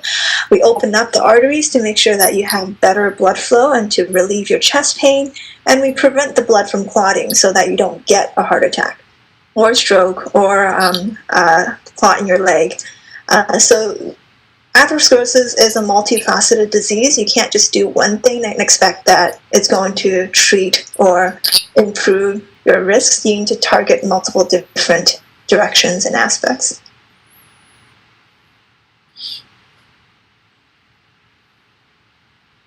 All right, so aspirin and atherosclerosis. For the longest time, doctors have been telling patients who they think has cardiac risk factors, just take an aspirin a day. That is not the case anymore. If some of you were taking an aspirin before, you might have had Dr. Kearney tell you to stop taking it if you were considered to be low risk. And that was because we got some new evidence. So some new studies and research came out in 2018. This was a landmark year where 3 large studies came out. All of them investigated aspirin versus a placebo, so a sugar pill. So they tried to find out. Just to point this, if you already have blocked arteries, you already had a heart attack or a stroke, and you have blockages, aspirin stays for the rest of your life unless you have a bleeding complication. Now, if you never had a heart attack or stroke, we call that primary prevention. This is what these trials are talking about. So very important to distinguish, if I had an angioplasty, I had a bypass operation, I have angina, you need to be on aspirin. If you never had a cardiovascular event, this is what Rachel's talking about. Go ahead there, Rachel. So all of these patients in the studies have no previous history of cardiovascular disease, so never had heart attack, never had strokes, never had anything of the sort. And so these 3 studies investigated 3 different populations, and that's what the guidelines currently are based on as well. So the first study, the ARRIVE study, examined aspirin versus placebo effects in low to moderate risk patients. So these are patients who've never had CVD before, but they might be overweight, they might have a bit of a high blood pressure, so low to moderate risk. And so they gave half of them aspirin, half of them a sugar pill, followed them up for 5 years, and tried to see, which one had more heart attacks or which one had more mortality. And it turns out there was no difference. So aspirin didn't make any difference in terms of number of heart attacks, in terms of risk of having a heart attack, but instead it did increase the risk of bleeding in your stomach by almost twice. So there's a 110% increase in gastrointestinal bleeding if you are on aspirin versus if you're only on a sugar pill. So right now, the guidelines based on this study is saying that for patients with low to moderate risk of getting a heart attack, you should not be on aspirin.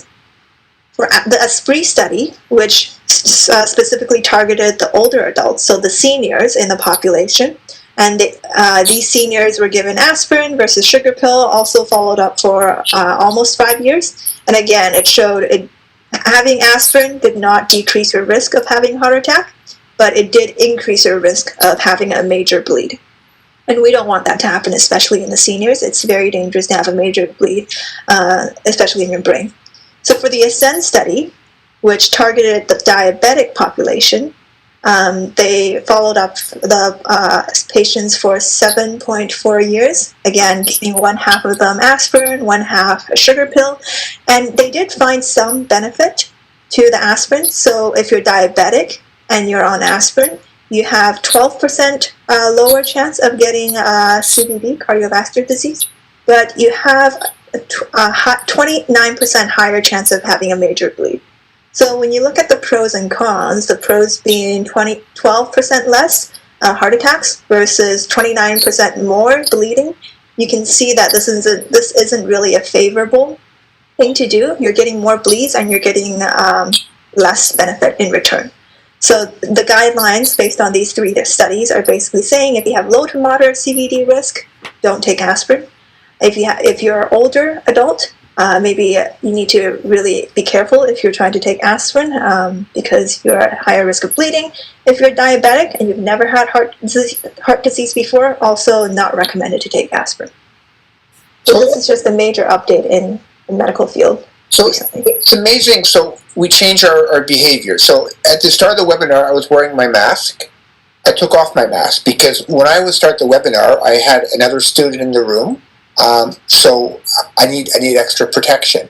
And I didn't want to infect her, and she didn't want to infect me. So we wore a mask. That's the information.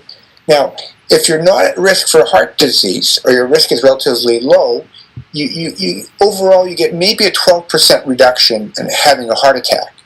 But more importantly, you're increasing your risk of bleeding somewhere between 40 to 50% or so on average. So that's why if you have heart disease, your risk of having a heart attack is very high. As we pointed out, one of the best predictors of having a heart attack is having a previous one. So if you have established heart disease, you had an angioplasty or bypass operation, we want you to be on aspirin unless your risk of bleeding is too high.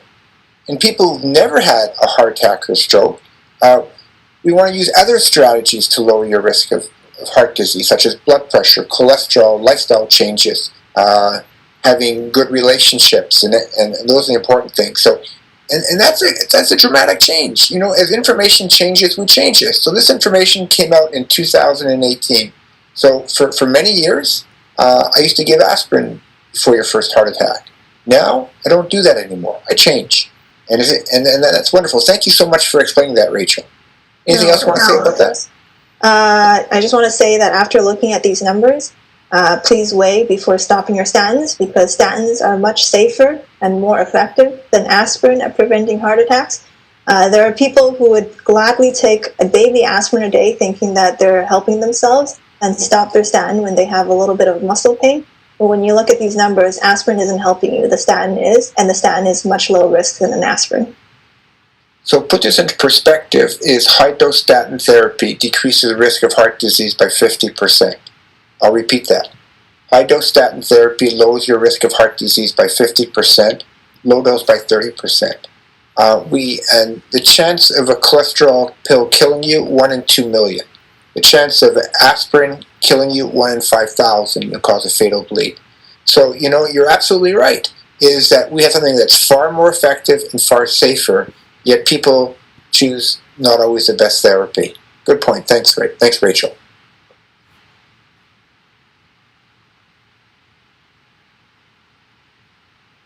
So along with medical therapy, there are also some surgical options. Of course, this is something you would discuss with your surgeon, with your doctors, but just to give you an idea into the two different kinds, there is the stent, which is typically placed during a PCI, as well as a coronary bypass surgery, or your doctor may have called it a cabbage before. So for the stent, it's basically, they will go in with a catheter up your vessel and into it, and prop and use a tiny permanent mesh wire tubing, propping open the artery. And typically this is minimally invasive, so you might experience a little bit of bruising around the site where they inserted the catheter. Otherwise, nothing too big. And then as for your coronary artery bypass surgery, so this is the one that Dr. Deacon had. What they're doing is they're going to take a piece of your other arteries, your other veins, or your other vessels somewhere else, and they're going to add it to your heart, creating a detour around the plaque blockage, diverting your original blood flow. And in order to do that, you do need to have open heart surgery. So typically the risks with a coronary artery bypass surgery are greater than those with stents, but of course this differs from person to person. So this sounds really attractive. You can bypass the problem away.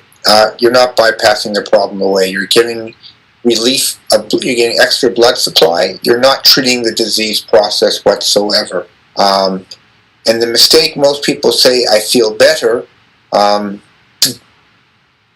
the disease is still progressing very rapidly. So symptoms are just one manifestation of the disease. And so really important. Thank you for, keep going. So, actually, I think that's, so if you go to the next slide, I believe Helena is going to be taking over this part. So yeah, I'm just going to go over some trials conducted in the 1900s and the short-term and long-term results, and what we can kind of see from them. So the three trials mentioned in this chart are the Veteran Affairs study, the Coronary Artery Surgery study, and the European Coronary Surgery study. The VA, which is a Veteran Affairs study, and the CAS trials, which is the Coronary Artery Surgery study, examined stable angina patients, whereas the European trial had studied chronic angina patients. And in all of these studies, they assessed the effects of using medical therapy versus a surgical approach, the coronary bypass surgery, on randomized patient groups. So if you look at the chart here, it's clear that surgery proved to show benefits in the short-term period. For the VA trial, there's a difference of 7% in the survival rates. For the CAS trial, there's a difference of 2, which is not as significant. And for the European trial, there's a difference of 8.7% in the survival rates. If you go to the next slide. These were trials done in the 1970s and 1980s. This is where we didn't have the best preventive strategies. We didn't have angioplasty back then as well. But it showed that surgery had great relief of pain, and that they were a little bit better than medical therapy overall in chronic, stable coronary artery disease. So these were people that would have predictable chest pain most of the time. Most of these patients had stable plaques in their circulation. And back then, trials were much smaller. And this is how we treated people for decades based on these trials. Go ahead. So for the long-term results, as I talked about, these results kind of show us that statistically the significance of the results kind of diminish over time as the survival rates become similar for each group. So if you see for the VA trial, the 11-year survival rates differed by 1%. The CAS trial, the 10-year survival rates differed by 3%. And for the European trial, the 12-year difference was by 5.8%. So we can really see that there's not too much of a difference if we look at it very long term. So this was the best we can do back then, that medical therapy wasn't as good as bypass surgery. It wasn't that much better. But we also learned from these trials, or we thought we learned from those trials, that people with the most severe blockage, the most amount of ischemia, we had something called if you had blockage of all three arteries like John Deacon had, that there would actually be a survival advantage to surgery, and that was shown in those trials back then. It also showed people that had very proximal, very severe disease. And remember, to include in a bypass trial, you had to have good places to put your bypass grip through them. If the blockage was so diffuse in so many territories, bypass surgery would be a useless procedure because you have to put the bypass you have to bypass the bad circulation part. And it's just bad circulation and putting a bypass to bad vessels, the arteries block off. So this was actually showing that atherosclerosis was still a very progressive disease. And this is where the numbers that if you got 10 years after a bypass, that was good. And you can see that things are changing over time. So this was the first suggestion that surgery was good. It was better relieving chest pain, but it wasn't as good as you think it was. So that's a really good point. So thanks for bringing that up. Let's go to modern day trials. So a modern day trial is the one over here we have is ischemia. And if you notice, there's a huge difference in just the number of patients involved in it. So this trial was actually from 2012 to 2018, the recruitment of the patients, and it was done in 37 different countries. So by the end of it, they got about 5,000 patients enrolled, and then the patients were randomized into 2 different treatment arms. So one of the treatment arms is named the invasive treatment arm, and that includes all of the surgery options. So catheterization, your bypass surgery, your stent placement, as well as lifestyle and medication changes. And then in the second arm, we have the conservative treatment option, which is where the patients were encouraged to make lifestyle changes as well as put on the proper medication, so optimal medical therapy. And so the big question that ischemia was trying to answer is surgery and optimal medical therapy better than only optimal medical therapy? And so this is kind of relating to Helena's last two studies in the 70s and the 80s, trying to further that knowledge. And so these patients were followed for a median of 3.2 years. And if we go to the next slide, we can see the results. So the big thing is that there was actually no significant difference between the two groups. So whether or not you had surgery along with medical treatment or just optimal medical treatment itself, by the end of the 5 years, it was pretty much the same. So in the all-cause mortality at the right, bottom right corner, we see that in the invasive group, there was 145 people who had died at the end of the 5 years versus 144 who had died as part of the conservative group. And so this difference was not significant at all. As well, unfortunately, there was no significant difference in angina frequency or any angina-related quality of life. So based on their surveys, asking patients, like, how often do you experience angina? Has it gotten better? Has it gotten worse? But between the two groups, there was really no significant difference. So by the end of the 5 years, whether or not you had surgery or not, doesn't matter on your angina, the difference of angina symptoms. So the primary composite outcome, if you take a look at the graph to the left over here, included death from any cardiovascular diseases such as myocardial infarction, as well as hospitalization, so extensive hospitalization. And so in the red, you see the invasive strategy, and that's the cumulative incidence. So the percentage of patients who experienced some kind of death or hospitalization. And then in the blue, you see the patients who are in the conservative strategy. So I want you guys to pay attention to what happens right around the 2-year mark. Do you see how the slope for the red line becomes a little less and then for the blue line a little higher? So basically what happened is that they found that the conservative group had fewer cardiovascular events in the first 2 years of the study, and the invasive group had fewer cardiovascular events. It's the other way around. In the last 2 years of the study. So the other way around. So in the first 2 years, people who had an invasive approach. Yeah, sorry. Okay. Is that so? If you take, and these were people that had chronic stable disease and demonstrated to have a lot of ischemia. There was a lot of lack of blood supply. So they all had their stress tests or nuclear medicine studies, and basically the physicians were worried because they had a lot of heart tissue at risk. Most of these people had 2 or 3 vessel blockage formation. And so what happens if you take stable plaques and you chisel away with an angioplasty catheter or you go for bypass surgery, you're taking a stable vessel and you're making it unstable, and therefore you have a higher heart attack rate in the first couple of years or more hospitalization for a heart condition.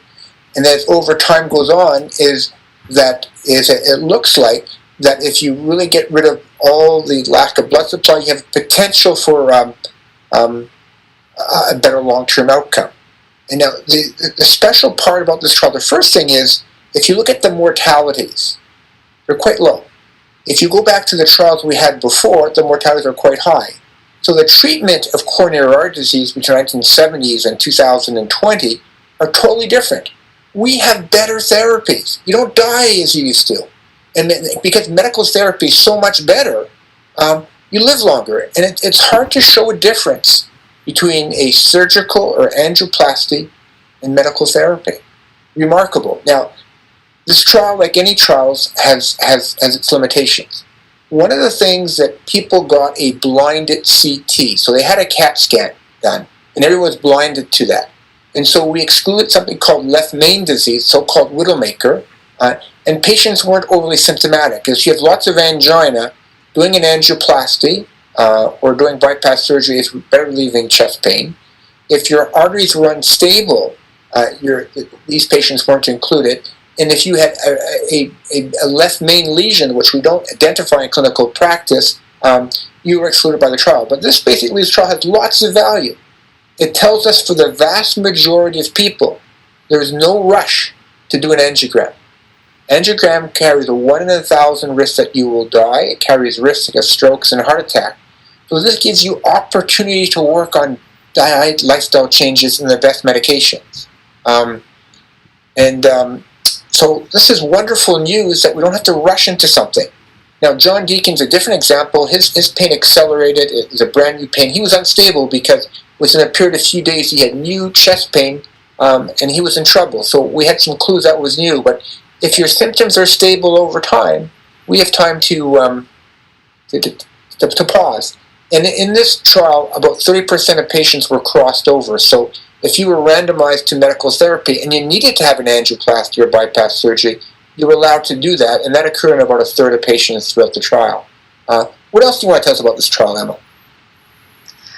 So yeah, I believe you covered it. I think that the biggest thing is that there really is, you have to think carefully about choosing whether or not to get the surgery, especially when the current data shows that within 5 years, there's really no difference between the two groups.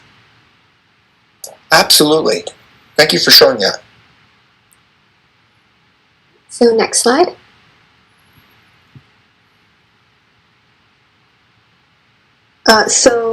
Stenting. So we talked about stenting and coronary bypass surgery. So for stenting in stable angina, a lot of patients want a stent put in their heart because they think it will improve their chest pain. And there are previous studies that have given that impression where if you have angina and chest pain, you put a stent in, you open up the vessel, then the chest pain will be gone. So there's a study called Orbita that specifically wanted to ask the question, does stenting actually help chest pain?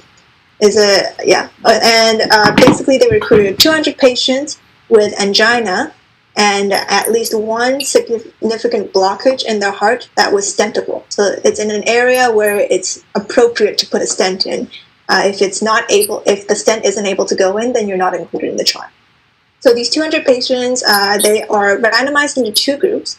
One group, they actually got the stent. It's a drug-eluting stent where it's basically covered in a layer of drug and it continually releases drugs as it's in your body.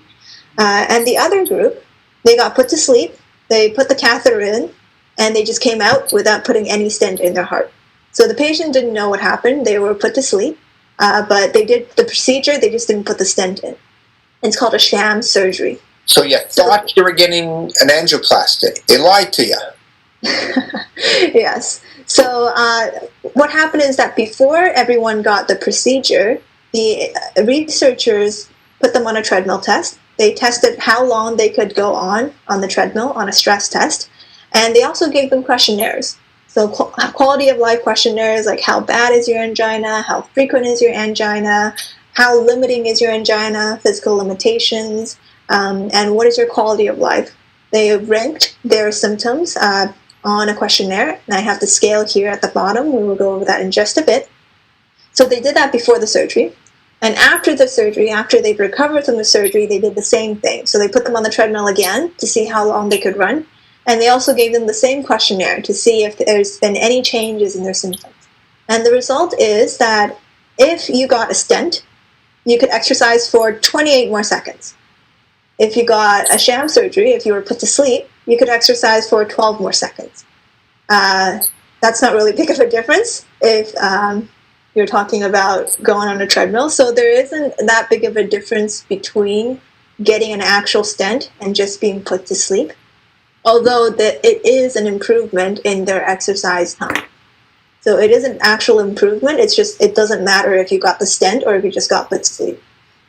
Did their angina frequency improve? So were they having less frequent chest pains?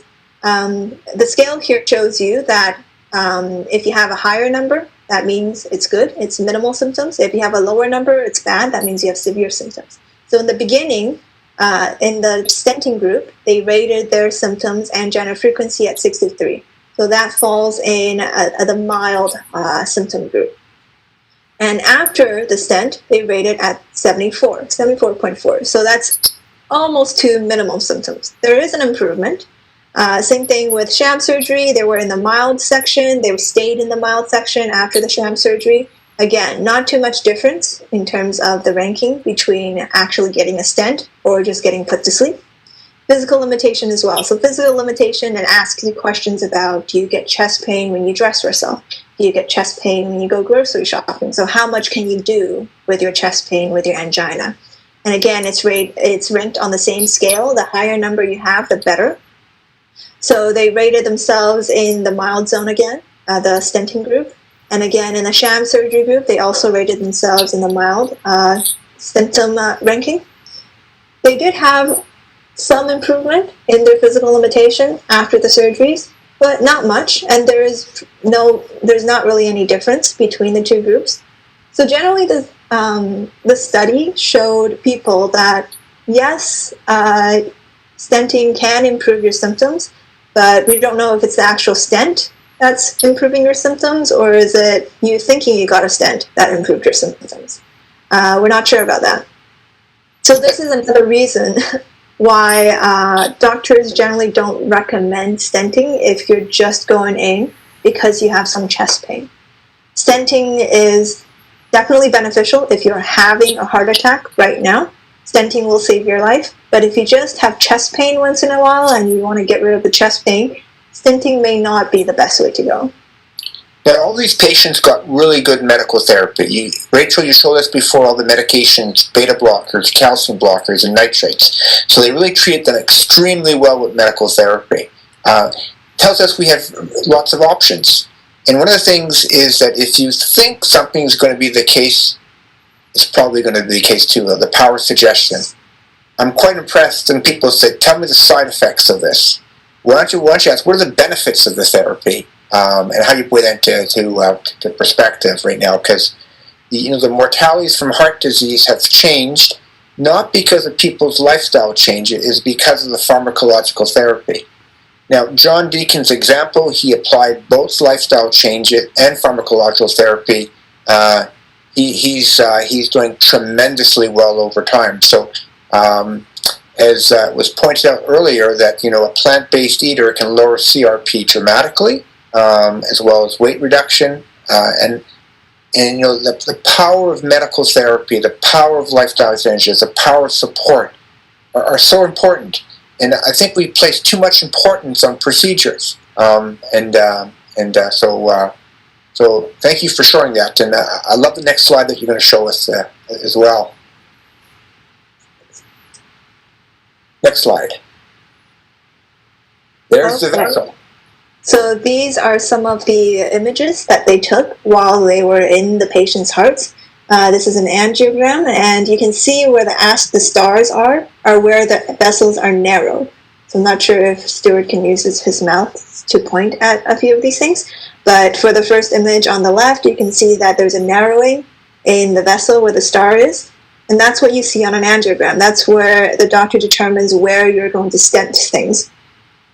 And again, in the second image, you can see there's a clear narrowing in the vessel where the star is, as well as in the third image. So all of these images are from the hearts of the patients who had chest pain. So they did have narrowings, but whether or not opening up these narrowings is beneficial for their symptoms, that is still debated. So when you do the angiogram, when you see these vessels, the first reflex is to open them up with a balloon and put a stent in. But the Orbiter trial shows that medical therapy does extremely well. So got to be cognitive of what we can do, and so this is a great eye opener for cardiologists, family physicians, and patients alike. If I see these lesions, I said, "Oh, you got to stent it right away." Well, you know what? What these vessels show is blockage. It doesn't tell you the composition of the vessels. And remember those fibrous plaques, those inflammations. So we have to learn about vulnerable lesions, and we're going to talk about that, how to do a better job of that right now. So just looking at the severity of blockage doesn't tell you enough information on how best to approach that vessel. And that's new information. We're learning. What's this, Rachel? This is your now going to be famous heart disease analogy, and I think I will pass it on for either you or someone else to talk about it. Someone else get the spotlight. Am I talking about this or somebody else? Go ahead, Dr. Kearney. I'm going for You're it. the first author in this. Okay, so we're trying to think of, ways to conceptualize this. So you have the tire, and how do you get lifespan of a tire? So my car has 58,000 kilometers on, but my tires are starting to wear. It's time to change the tire. And how do you expand the tires right now? Well, as tires navigate, you go through. You got to watch out for holes in the road. You got to, and that can be, a bad diet. You have to watch for inflammation going off the road, accelerating, braking too quickly, or going over nails such as cholesterol and smoking. So you have to decide how to take care of your tires. And one of the things that most of us don't do very well is looking at tire inflation, rotating tires. So I'm going to tell you is most of the time is that we do things like bypass operations and angioplasties. We're just patchwork. We're just patching things up, but it doesn't make the tire last any longer. So my advice to you is that I think the human body can last for 125 years as well taken care of, and have some luck along the way as well. I think luck is also important. Having good relationships, having good support, but knowing your cholesterol, spending a lifetime of exercise. We were just playing tennis with a 90-year-old guy the other day, so we're going to look at that. By the way, he needs a pacemaker, maybe about the different discussion, but we'll be able to deal with that. So think about how to get the maximum length of tire life, and think about the journey. Make it a fun journey, a pleasant journey. Don't drive too fast. Don't accelerate too quickly. Don't get too excited. So watch for the inflammation, the bad diets, those nails, the smoking. And the biggest one, I'll do it next time, or I'm too busy. Next time you run over a nail, you're too busy to check your tire pressure and look at the wear and tear in your tire, you're going to be stuck, and that's a heart attack. Next slide, please. And so you can think of your journey, So my journey is take care of your tire, get good tires, and look after them. Everybody wants to sell you something. Want to sell you new and improved tire. The Michelin guy is that they want to sell you vitamins, and at one time sugar was okay, fat's no good. There's nothing good about tobacco from my perspective. And what I want to sell you is the concept of a healthier tire, and just don't blow it, is that we're all making too many mistakes. And so enjoy the journey, and treat your tires well, and treat your body well as you treat your tires. Make sure it's inflated properly. Check it, check your cholesterol, check your tire pressure, rotate your tires, do all the right things, and take it for safe rides. Sure, we're all going to make some mistakes along the way. Sure, we're going to need a patch every once in a while, but I want my tires to last a long time. Does anybody else have any comments about that? Rachel, you're always the one that makes the best analogies in the world, and I still love the one about the cheesecake story. Can you explain heart disease any better than this? I think you have a great analogy going, Dr. Kearney. Okay. So I know it's hard. John, Dr. Deacon, you actually re-threaded your tires. You gave them a new life. The difference between tires and is that tires are innate substances. The human body can repair to some degree. There's improvement of this over time. If we all, I think I've lived longer than my cardiac surgeon and my cardiologist combined. Because in the past we relied too much on just the bypass and the angioplasty, and not enough on the things that are most important. And so I'd like to say another sentence about cigarette smoking. Sure. In the 1950s, when my parents were heavy smokers, and I was a young person, there were statements made on radio and television that Lucky Strikes and other cigarettes were very good for you. They made you relax, they made you feel more comfortable, they made you happier, I think, as far as I'm concerned, now this is just a pediatrician now speaking, I don't know a single disease including psychiatric diseases, that is made better by smoking. I don't know any. In fact, I'd make the opposite statement. Every disease that I cared for was made worse by cigarettes. Every single one. I don't care what it was. So the answer is, if we could only find a way to reduce and to stop people from smoking, and if we could only encourage them enough, it would make a huge difference in the workload of people like Dr. Curnew and me. It would make a huge difference. And I don't think, in terms of the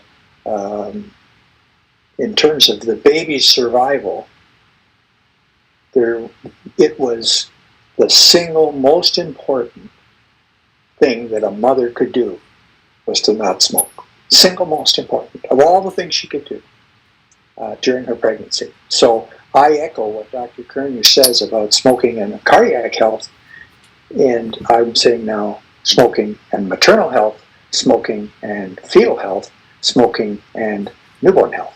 So it's not just a job for 60-year-olds to give up smoking. It's a job for everybody to give it up. It's a terrible mistake. Go back one slide. And for those who don't know, John Deacon was a neonatologist. He specialized in dealing with premature babies. If we look at the pathway, everybody wants to sell you something. And we spend billions of dollars on vitamins, lots of marketing about tobacco. So we make laws in North America, so they sell tobacco in third. Sugar is now found to be a problem, and a lot of that information was suppressed. So, the food industry wants to sell food. The tobacco industry wants to sell tobacco. The vitamin people want to make money selling tobacco, and the salesperson makes their living from their commissions for selling things. I would love to be put out of business. Look, I start at 7 a day. I finish at 10 most days, and I'm saddened, and I get disappointed because I see so many things that don't have to happen, and it's so frustrating to watch. And my chest pain is from watching people make bad choices when I know they don't have to. Craig, can I put in another little plug? Sure. For the coronavirus? Yeah.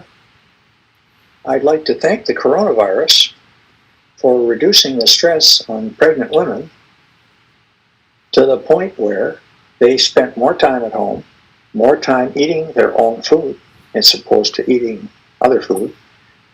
And it, in 4 months, has reduced the incidence of premature births by 40%.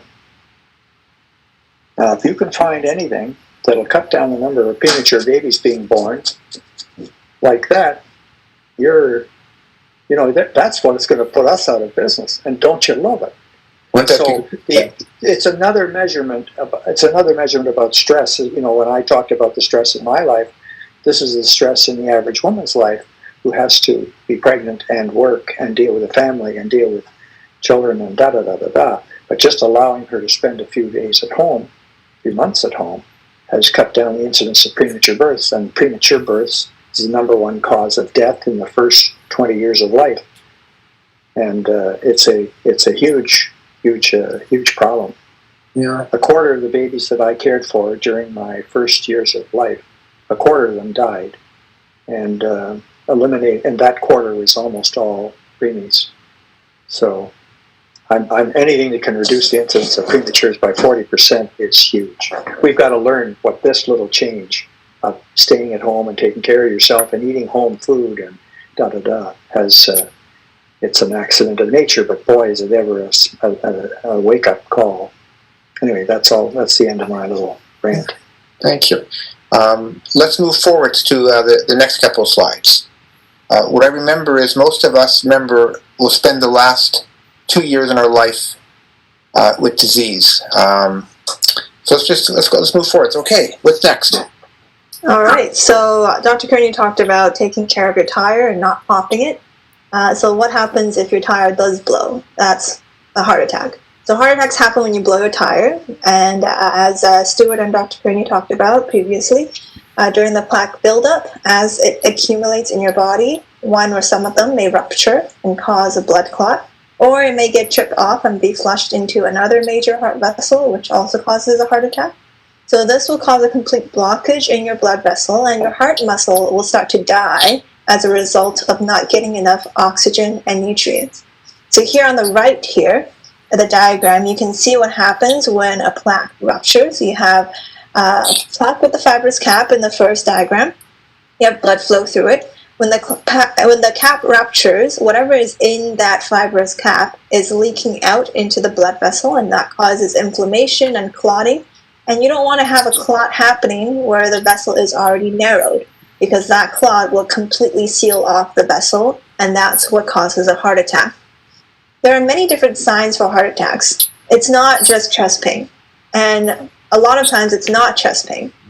So most common in men, you can get discomfort in the arms, the back, the neck, the shoulder, or the jaw. You can get chest pain, you can get short of breath. But for women, the symptoms are a lot more atypical. You might not get chest pain, you just get dizzy, you might get tired, you can get cold sweats, you might feel nausea, or you might vomit, or you might just feel like you have acid reflux, like you had too much food to eat. All of these signs are signs of heart attacks. I've seen some patients who had some tingling sensations in their chest. They did feel a little bit tired, but they went up on the internet looking at classical signs of a heart attack, and then they persuaded themselves that they're not having a heart attack because they don't have the classical chest pain. And so they didn't go to the hospital.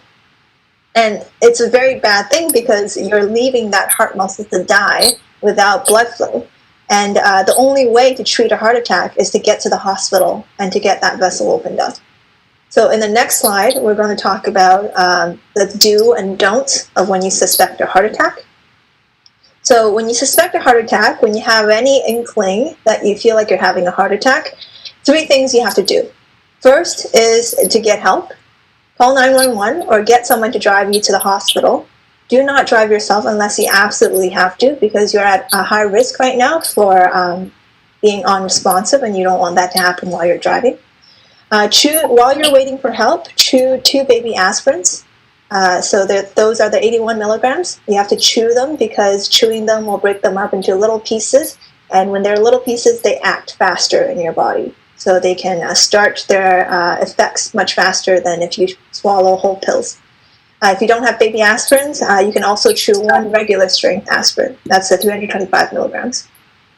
Also, you can use your nitro spray if you have it. So for some patients, they already have a nitro spray with them. Just spray every 5 minutes under the tongue.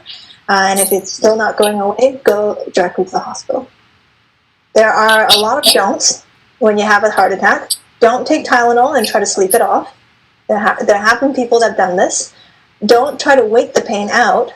Time is muscle, as Dr. Kearney said. Every minute you're losing heart muscle, and the lost muscle will never grow back. Heart muscle does not grow back once it dies.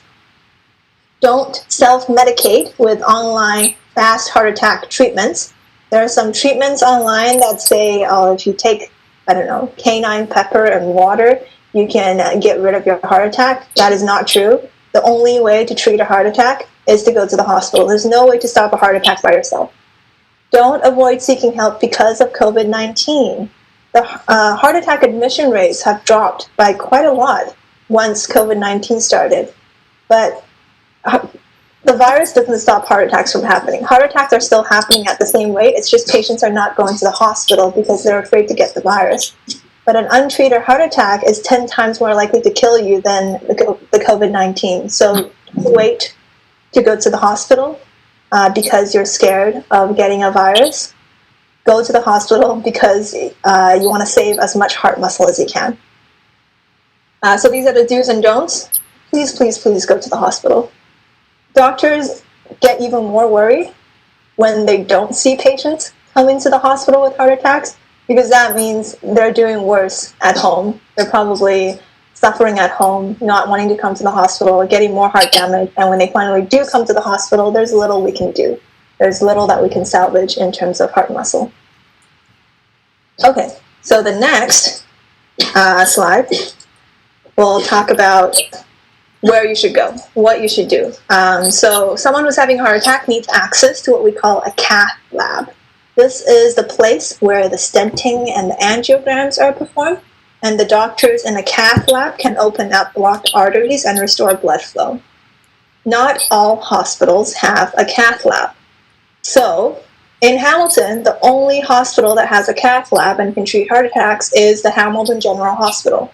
If you have a choice and you suspect that someone is having a heart attack, go directly to the Hamilton General Hospital, not the other hospitals in Hamilton, because you'll just get transferred to Hamilton General Hospital, which takes up even more time. And as we said, time is muscle. So if possible, go directly to the General Hospital when you suspect a heart attack. Now, if you're too far away, go to any hospital, because we can use blood thinning agents. We have blood clot bursters that we can use. They are good. They're not quite as good as an angiogram and angioplasty, but seek help. And I'm going to pick the Hamilton General Hospital. In fact, if you really play strategic, live close to the Hamilton General Hospital if you think you have bad heart disease. I'll recall this in my residency. There was this one guy that used to get into acute pulmonary edema, and he lived close by the hospital. And in fact, he came sick and he got intubated many times, but put on breathing machines. And he actually moved to an apartment complex very close to the Hamilton General Hospital, and that gave him extra life because his heart disease can be unpredictable. So certainly get to everywhere, but go to Hamilton General if that's your choice. I guess that's why my office is next to the Hamilton General Hospital. So when I have my heart attack, I know where I'm going.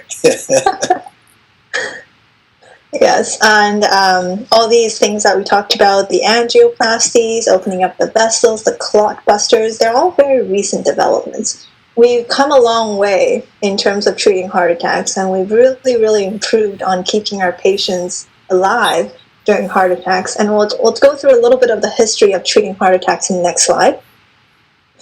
So starting from the early to mid 1900s, that's from, I'd say, 1910 to 1960-ish, the treatment for a heart attack is bed rest and just watchful waiting.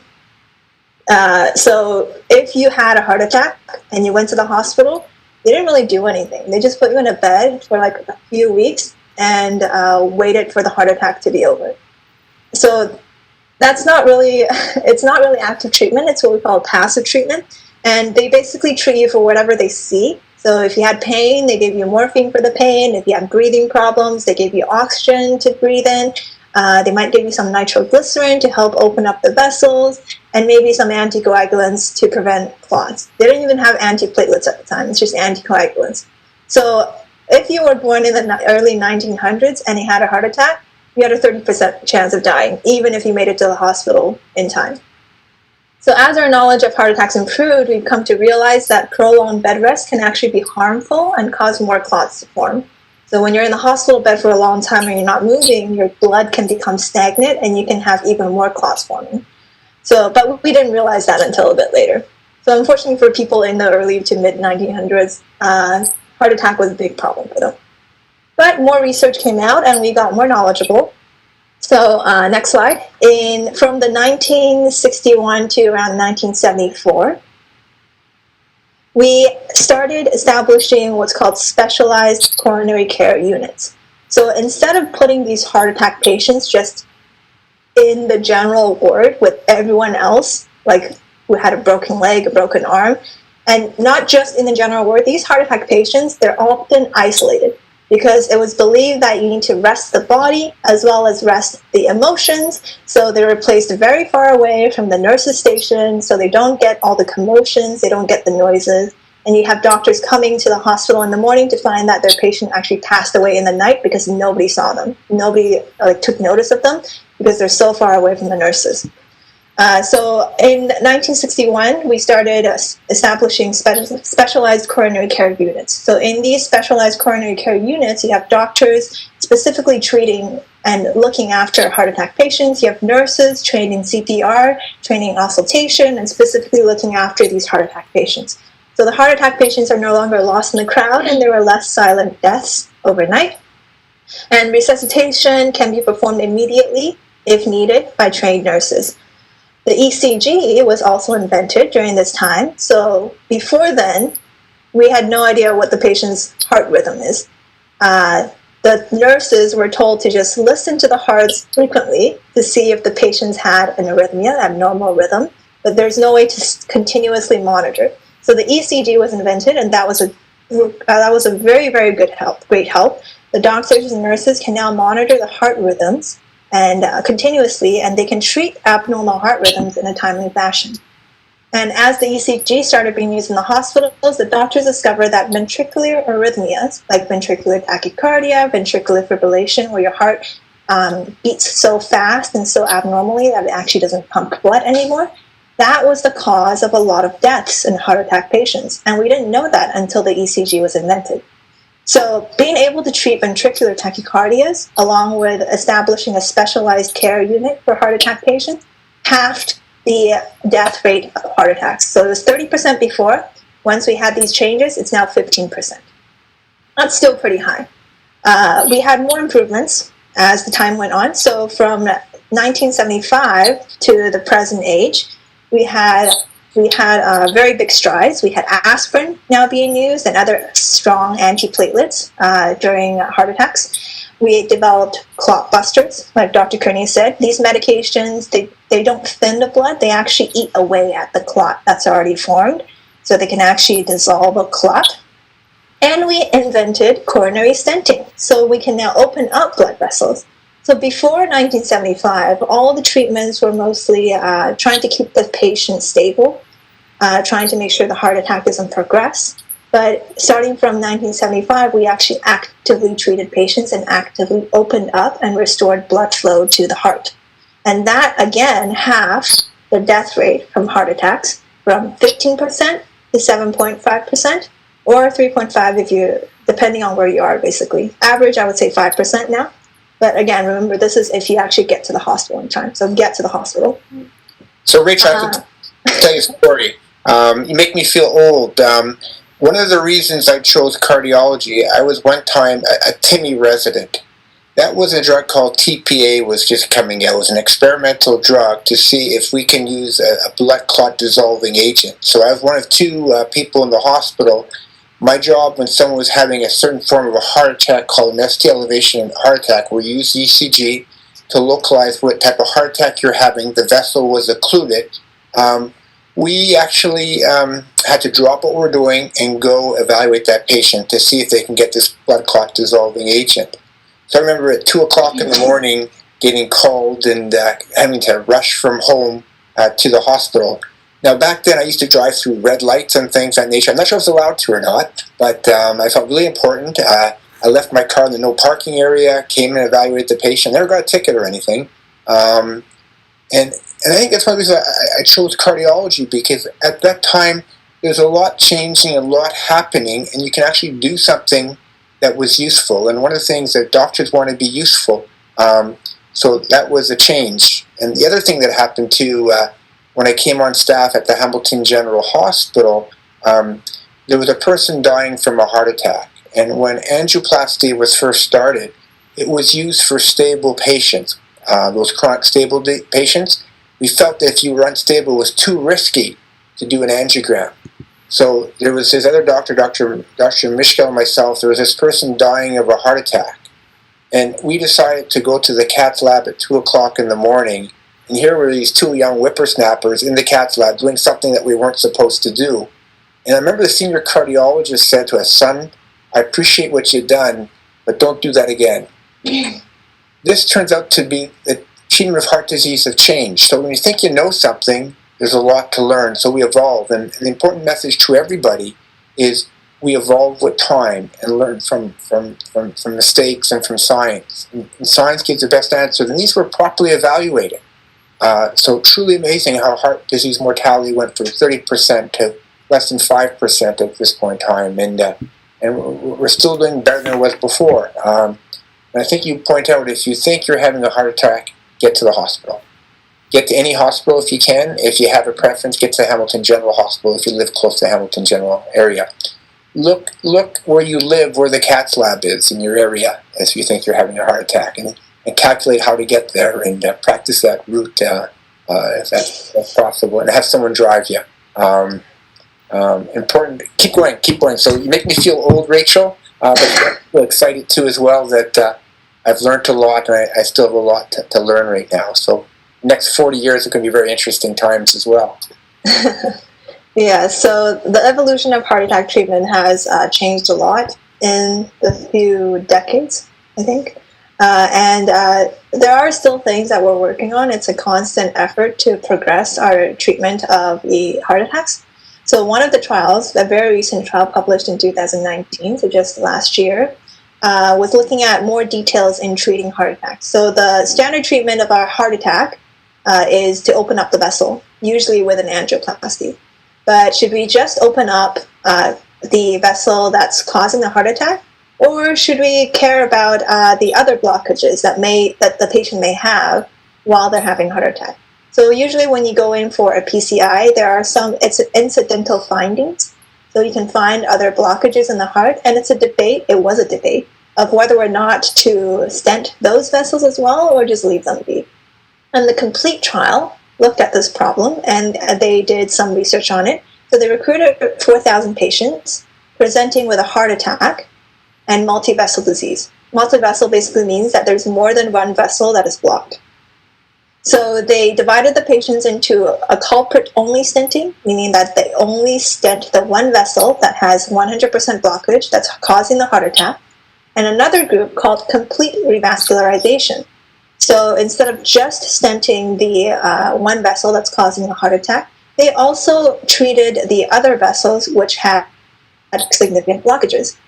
And so the outcomes they were looking at is there a change in cardiovascular death or number of heart attacks after stenting everything versus only stenting one vessel? And there was a benefit to treating all the other vessels in the heart which is blocked. So there was benefit in cardiovascular death, there was benefit in myocardial infarction, there was also benefit in revascularizations in the future. And this is over 3 years.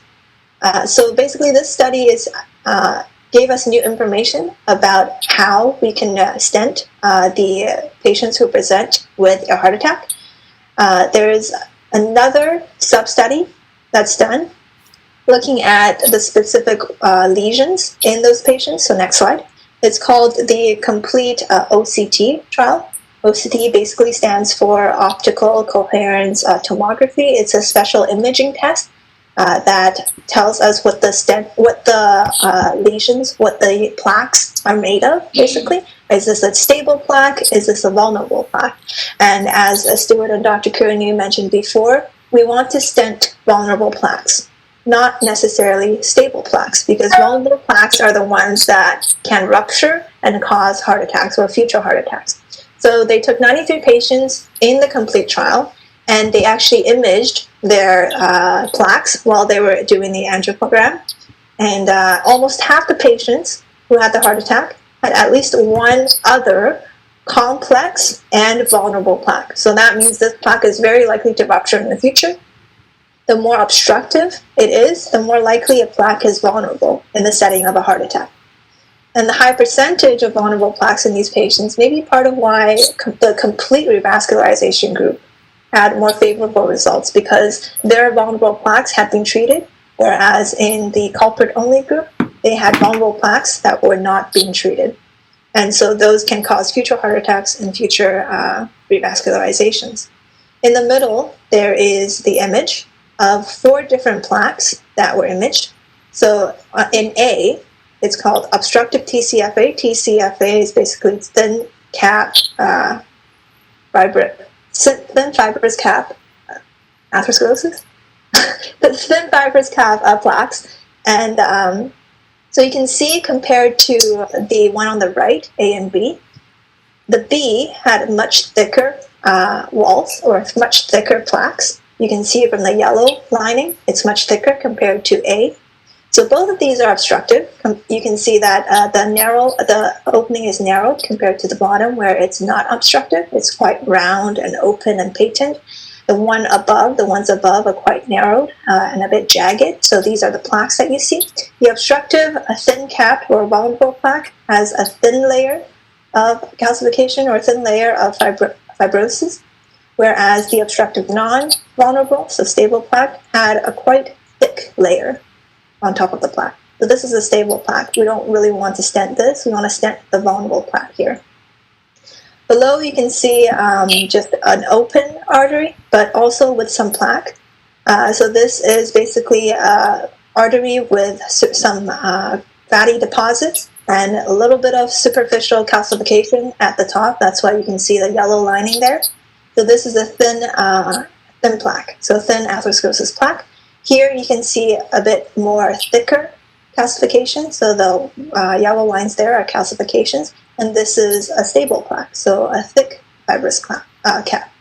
So again, these are the things that they were looking at when they went into these patients' hearts, and they tried to find out which of these patients had vulnerable plaques, which of these had stable plaques, and they think that because these patients had their vulnerable plaques stented or treated, they had more favorable outcomes. Wow, this is hocus pocus. Is wonderful. So switching gears just slightly, I wanted to introduce before the end of today's presentation something called the Glasgow Study. So this was a study investigating the regression of low-density lipoproteins. Those are those bad cholesterols that we don't like to have. The reason why they conducted this study was because about 5 to 20% of individuals have an intolerance to conventional statin therapies. And so what they needed to do was they wanted to investigate whether there was a different type of medication that they can implement that's going to be just as effective to help lower their low-density lipoproteins. So this was a randomized control trial, and you can see that there's two phases here. There's a phase A and there's a phase B. What they did in phase A was they had individuals randomized to either a placebo or a conventional statin therapy. And what they wanted to do was they wanted to measure whether they would have an actual response to either the conventional statin therapy or the placebo. The individuals who had a response to conventional statin therapy were sent on to the next stage, which was in phase 2, phase B. And anyone who had a response to the placebo itself were screened out, of course, because this was the placebo effect. Now, what they also did was they included 19 patients who had elevated creatinine levels. Creatinine is waste products that accumulate in the body. They're breakdown of the muscles in our body. And so what they did was they also included these individuals in the phase B study. Then what they did was they wanted to take a look at two different medications, Ezetrol and Repatha. And what they wanted to do is they wanted to assess which one was more effective at lowering low-density lipoproteins over the course of 22 to 24 weeks. And so following the completion of the study, 22 to 24 weeks later, what they found was that Repatha was significantly more effective in helping to reduce the levels of low-density lipoproteins in individuals who had an intolerance to conventional statin therapy. And the reason why I wanted to just talk about this briefly, and I wanted to give Dr. Kearney an opportunity potentially to give us your thoughts on how this maybe has informed your practice in recent years. I'll let you go. I'll let you keep talking for a little bit there, and keep going. So what I will say this is that we have so many therapies, and one of the things that we as physicians and we as patients want to know exactly where we stand. How much blockage is the blockage progressing? What Rachel and you guys all showed is that heart disease is a chronic disease process. You showed very early on, Stuart, it starts very early in life. By your 20s and 30s, about 75 to 80% of us already have some identifiable atherosclerosis. And that initially in the 70s and 80s, we used a lot of bypass surgery to treat angina, and it was effective relieving chest pain. But people still died. The disease was ongoing. Now, these are all the steps. I want people to look at this. If you have blocked arteries, this is your dream team. And if we had one message, if we got rid of all cardiac testing and just treated everybody with medical therapy, we would be probably better off, and society would have less heart attacks or strokes. But we want to have individualized care, and I understand that. We want to see how much blockage we have. And I think it's important to use a combination of both. So what I'm trying to do in my practice is, if you have a chest pain syndrome or shortness of breath, identify, do you have blocked arteries that's causing you a problem? I want to make your quality of life better by alleviating symptoms. But more importantly, I want you to work hard on prevention. The medications are the easy part. The lifestyle changes are the hard part. And look at all these steps that we can take. We talked about from stopping smoking, it's an important thing. But really the most important drug that I have to offer for you is a high dose of a statin. High dose Lipitor, 80 milligrams a day, or 40 milligrams of Crestor over a period of 5 years will lower your risk of heart disease by 50%. Ezetimibe, which we didn't talk too much about, is a second drug. It's basically a booster to lowering cholesterol, lowers your risk by additional 10 to 15%, or 5 to 15% in the studies you look at. Getting your blood pressure down to less than 30 that you measure at home, keeping your caloric intake.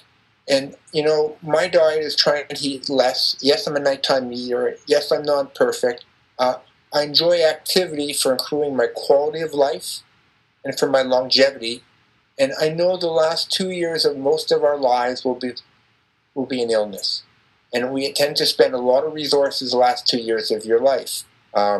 You can see what's happened to nursing home situations, is that nursing homes are places where people aren't coping, and they're unfortunately have a lot of medical issues. What I want to do is spend as much time I can outside the nursing home, and that's basically treating fragility. Preventing fragility is by exercising, from Tai Chi to exercise, to keeping that weight down.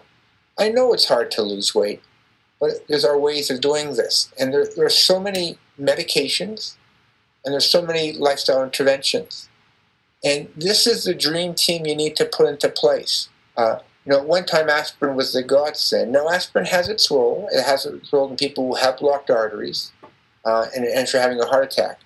But it has a very small role to play if you never had a heart attack or stroke to start off with.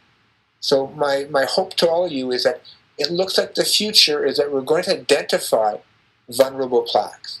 So right now we don't have a great mechanism, and so you see the ischemia trial showed that revascularization, doing bypass or angioplasty, had a little impact.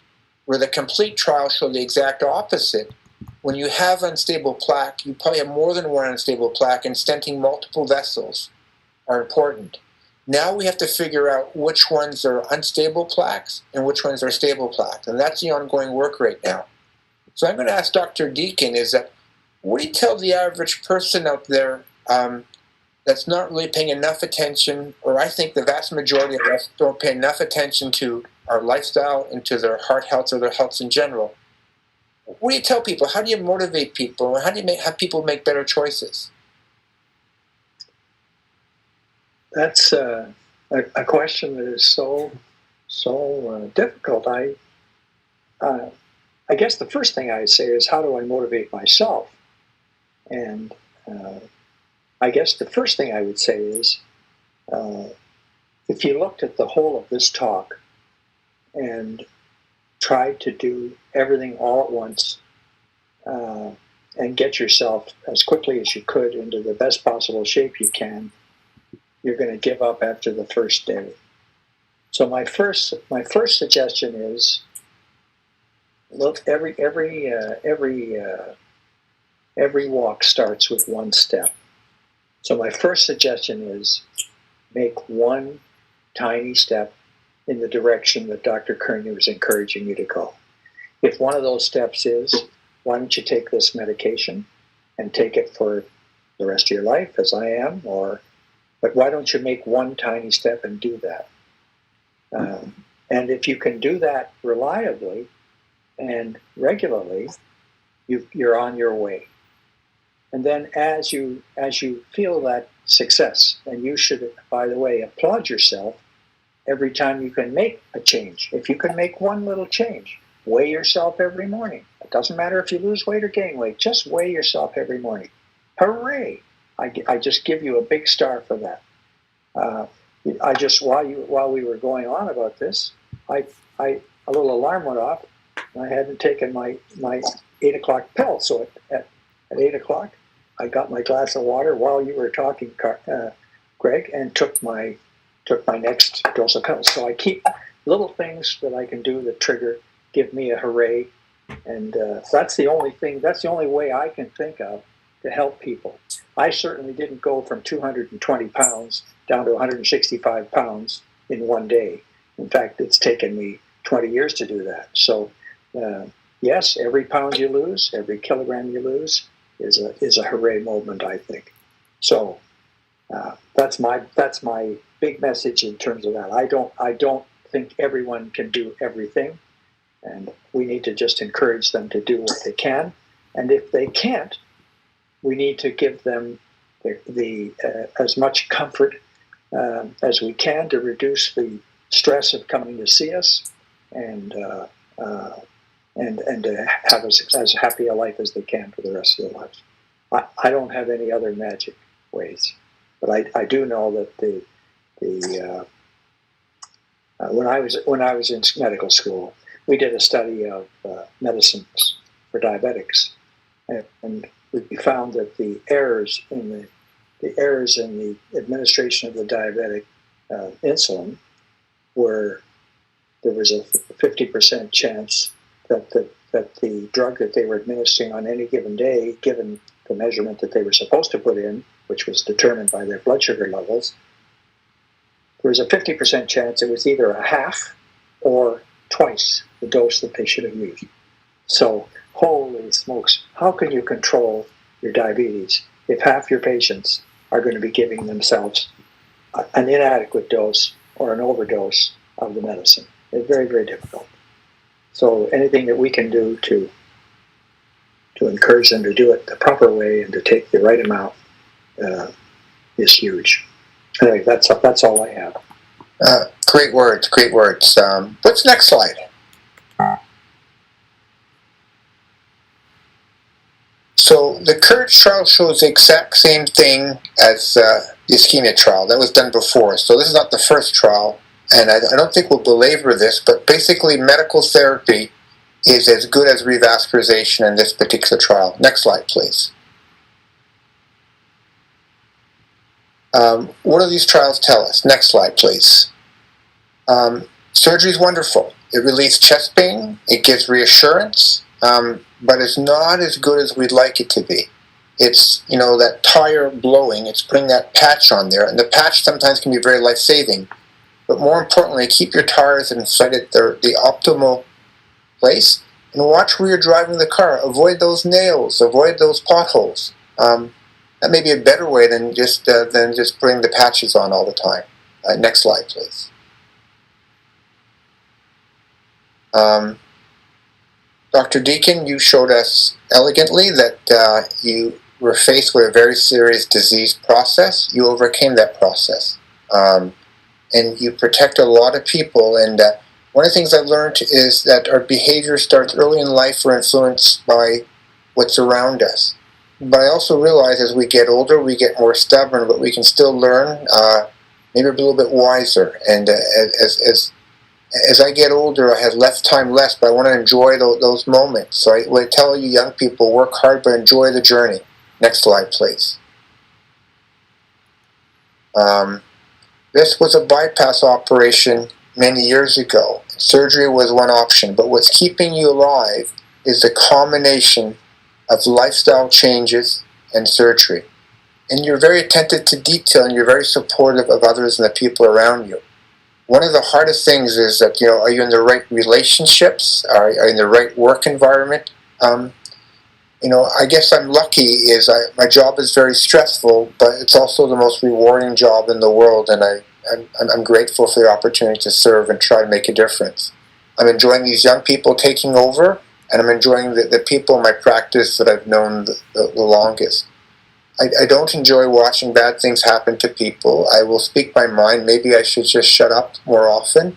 But it hurts me to see people make bad choices, and I'll try to steer people to the best direction I possibly can. I promise never to be on time, but if you have a problem, we'll try to figure out a solution to that if you have the patience. While you're waiting to see me, use that time to make yourself stronger and more educated. Look at the stuff that we're doing and share that with the people around there. You have a choice to be proactive or not. You have a choice to be happier or not. I know there's many obstacles and I've been blessed with lots of supports in my life and people that allowed me to make mistakes and move forward. That time in the hospital in the cath lab, we did something that we weren't supposed to do, going to an angioplasty with a dying person. Another time was an example of a person dying from a heart attack and ended up transplant. So I took a ride in ambulance to London, Ontario, and a person got a heart transplant. So sometimes you make some choices. Some are right and some are wrong, but you move forwards. And you just mentioned medication errors are far too common. So a lady got mad today because she was taking 20 pills, and the student looking after her wanted to make sure she was on the right pills. And look at the pills that John Deacon has and keeps track of over time. Do the same for yourself, because we are going to make medical errors. Keep checking. Always bring your medications in. Find solutions that work for you. And if you're concerned about a medication, talk to the people who know the most about the medications and the real true side effects. Unfortunately, the internet does not really do us justice, and I felt just how challenging the internet can be. It can be a source of great information, but it also can be very misleading. Next slide, please.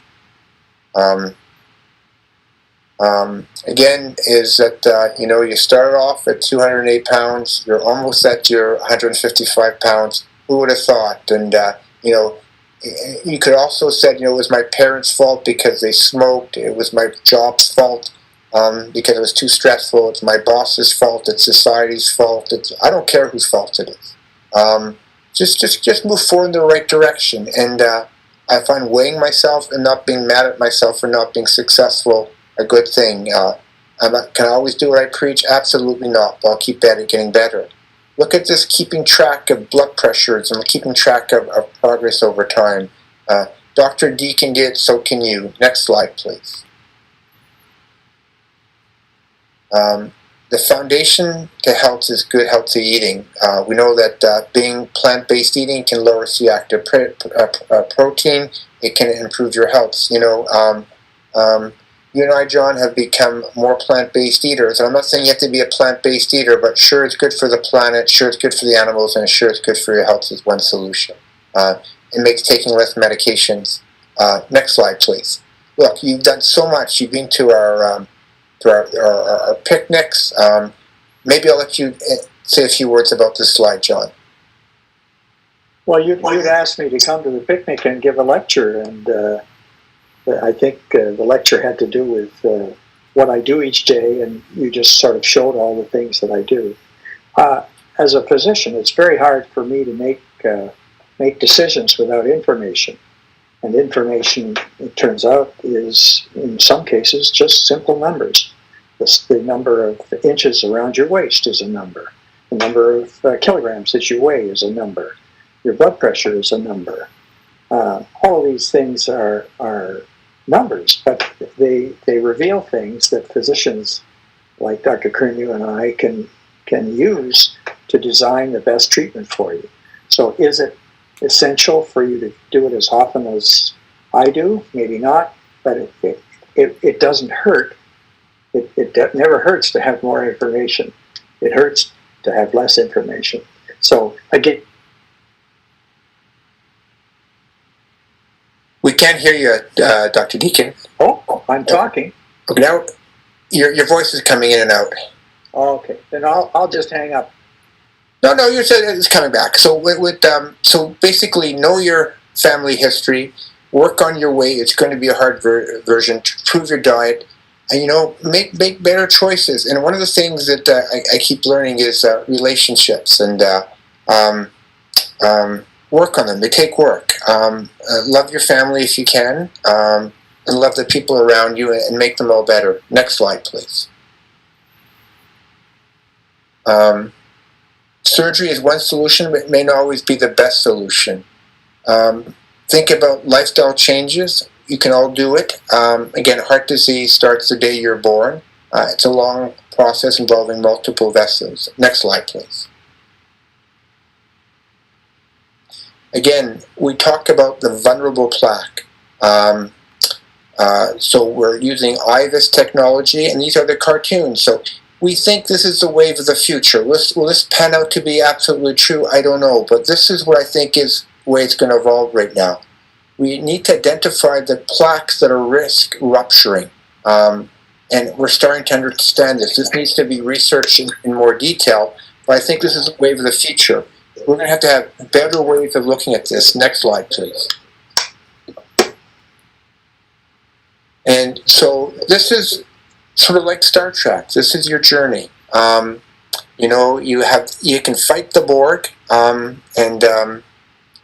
you can actually be part of a brand new Star Wars team on prevention. And Star Wars is going to include simple things as lifestyle changes and relationships and the right medication. So I think we come a long way over time. And if we're just going to wait for the surgeon or the angioplasty to fix us, the best time to have an angioplasty or have an angiogram is when you're having a heart attack. And we're going to identify those plaques over time. So think about the future. Next slide, please. And we're evolving over time. I want to thank everybody. I think the presenters here are fantastic. Everybody did a fine bit of work. I'm so grateful for you for all your hard work. It's a pleasure watching these young people take over. I want to work for you one day. John, you've been a great mentor to all of us, all the patients out there. Please get your friends, neighbors, enemies, everybody to look at this. This is cutting-edge information. Of course, we have the website, we have our email address, and of course, we have the people at the phones, and we're working very hard to help you as best we can. So I want to thank everybody for participating. Stuart, were there any questions or comments from any of the group, or is everybody stunned at this point in time? Yeah, no questions at the end of the day tonight. And tonight we're going to give Dr. Deacon, the last word. What's your final thoughts? Well, this is what I would say to each of you. Take good care of yourself and have fun. Thank you so much. Stuart, any final words? I just actually wanted to say that I really resonated with Dr. Deacon's message about celebrating the little victories. I think recently I took up I took up tennis, and I have a tennis court practically outside my door, and I haven't used it for 6 or 7 years.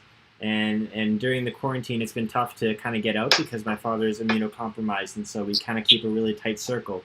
But the opportunity to have this experience to bond with them and play a little tennis, something I haven't done in 5 years, and kind of experience that. That was something that I could take away about this whole summer, and it's experiences like that I'm so appreciative of. It's experiences like that where I feel like I'm getting out and doing good things for my health, and that in itself is a very rewarding experience. And so I'm trying to look for those little ways to celebrate these victories, and that's been my most recent one, and I'm quite happy about that. So I just wanted to thank everyone who stuck around for the duration of the presentation today. Everyone on YouTube, everyone in our WebEx, and I hope you learned something new today. I hope you take it as an opportunity to try some things new in your life and make the positive changes that are going to get you in the direction that you want to go.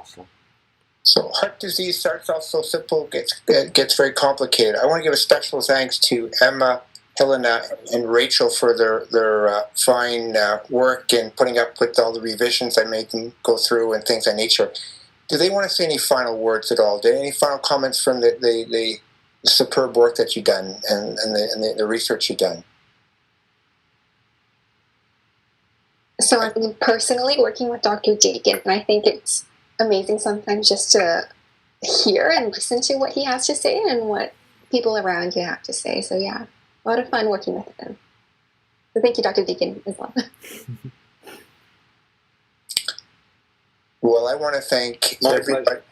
And thank you. I want to thank everybody. I want to thank you as our patients. But let's actually prevent your heart attack, and let's make you live and keep your tire pressure on the right pathway. Rachel, do you have any final comments? I think I've said a lot. A lot has been said in this presentation. Basically, follow what the research evidence says. Don't go by your own instincts. Aspirin is not safer than statins. I would pick, if I were to take medications, I would pick statins over an aspirin. Great. Anybody else at all? Helena, any final words? It was really fun making this presentation with Rachel and Emma and Stuart, and I hope that the patients got a lot out of it, as much as we enjoyed making it. So, yeah. Great. Well, listen, I want to bid everybody a good night, and I think that we set the record for the longest webinar, but it's one of the most important ones too as well, and I think it's one of those things you have to start and stop and look at different parts at different times about this. So this is actually a very comprehensive talk from atherosclerosis the day you're born to, unfortunately, the day that you will pass away. So I bid everybody a great night. I think we can end any time at this point in time, Stuart. The rest of us will just stay on board and we'll just chat a few things. So thank you so much and good night, everybody.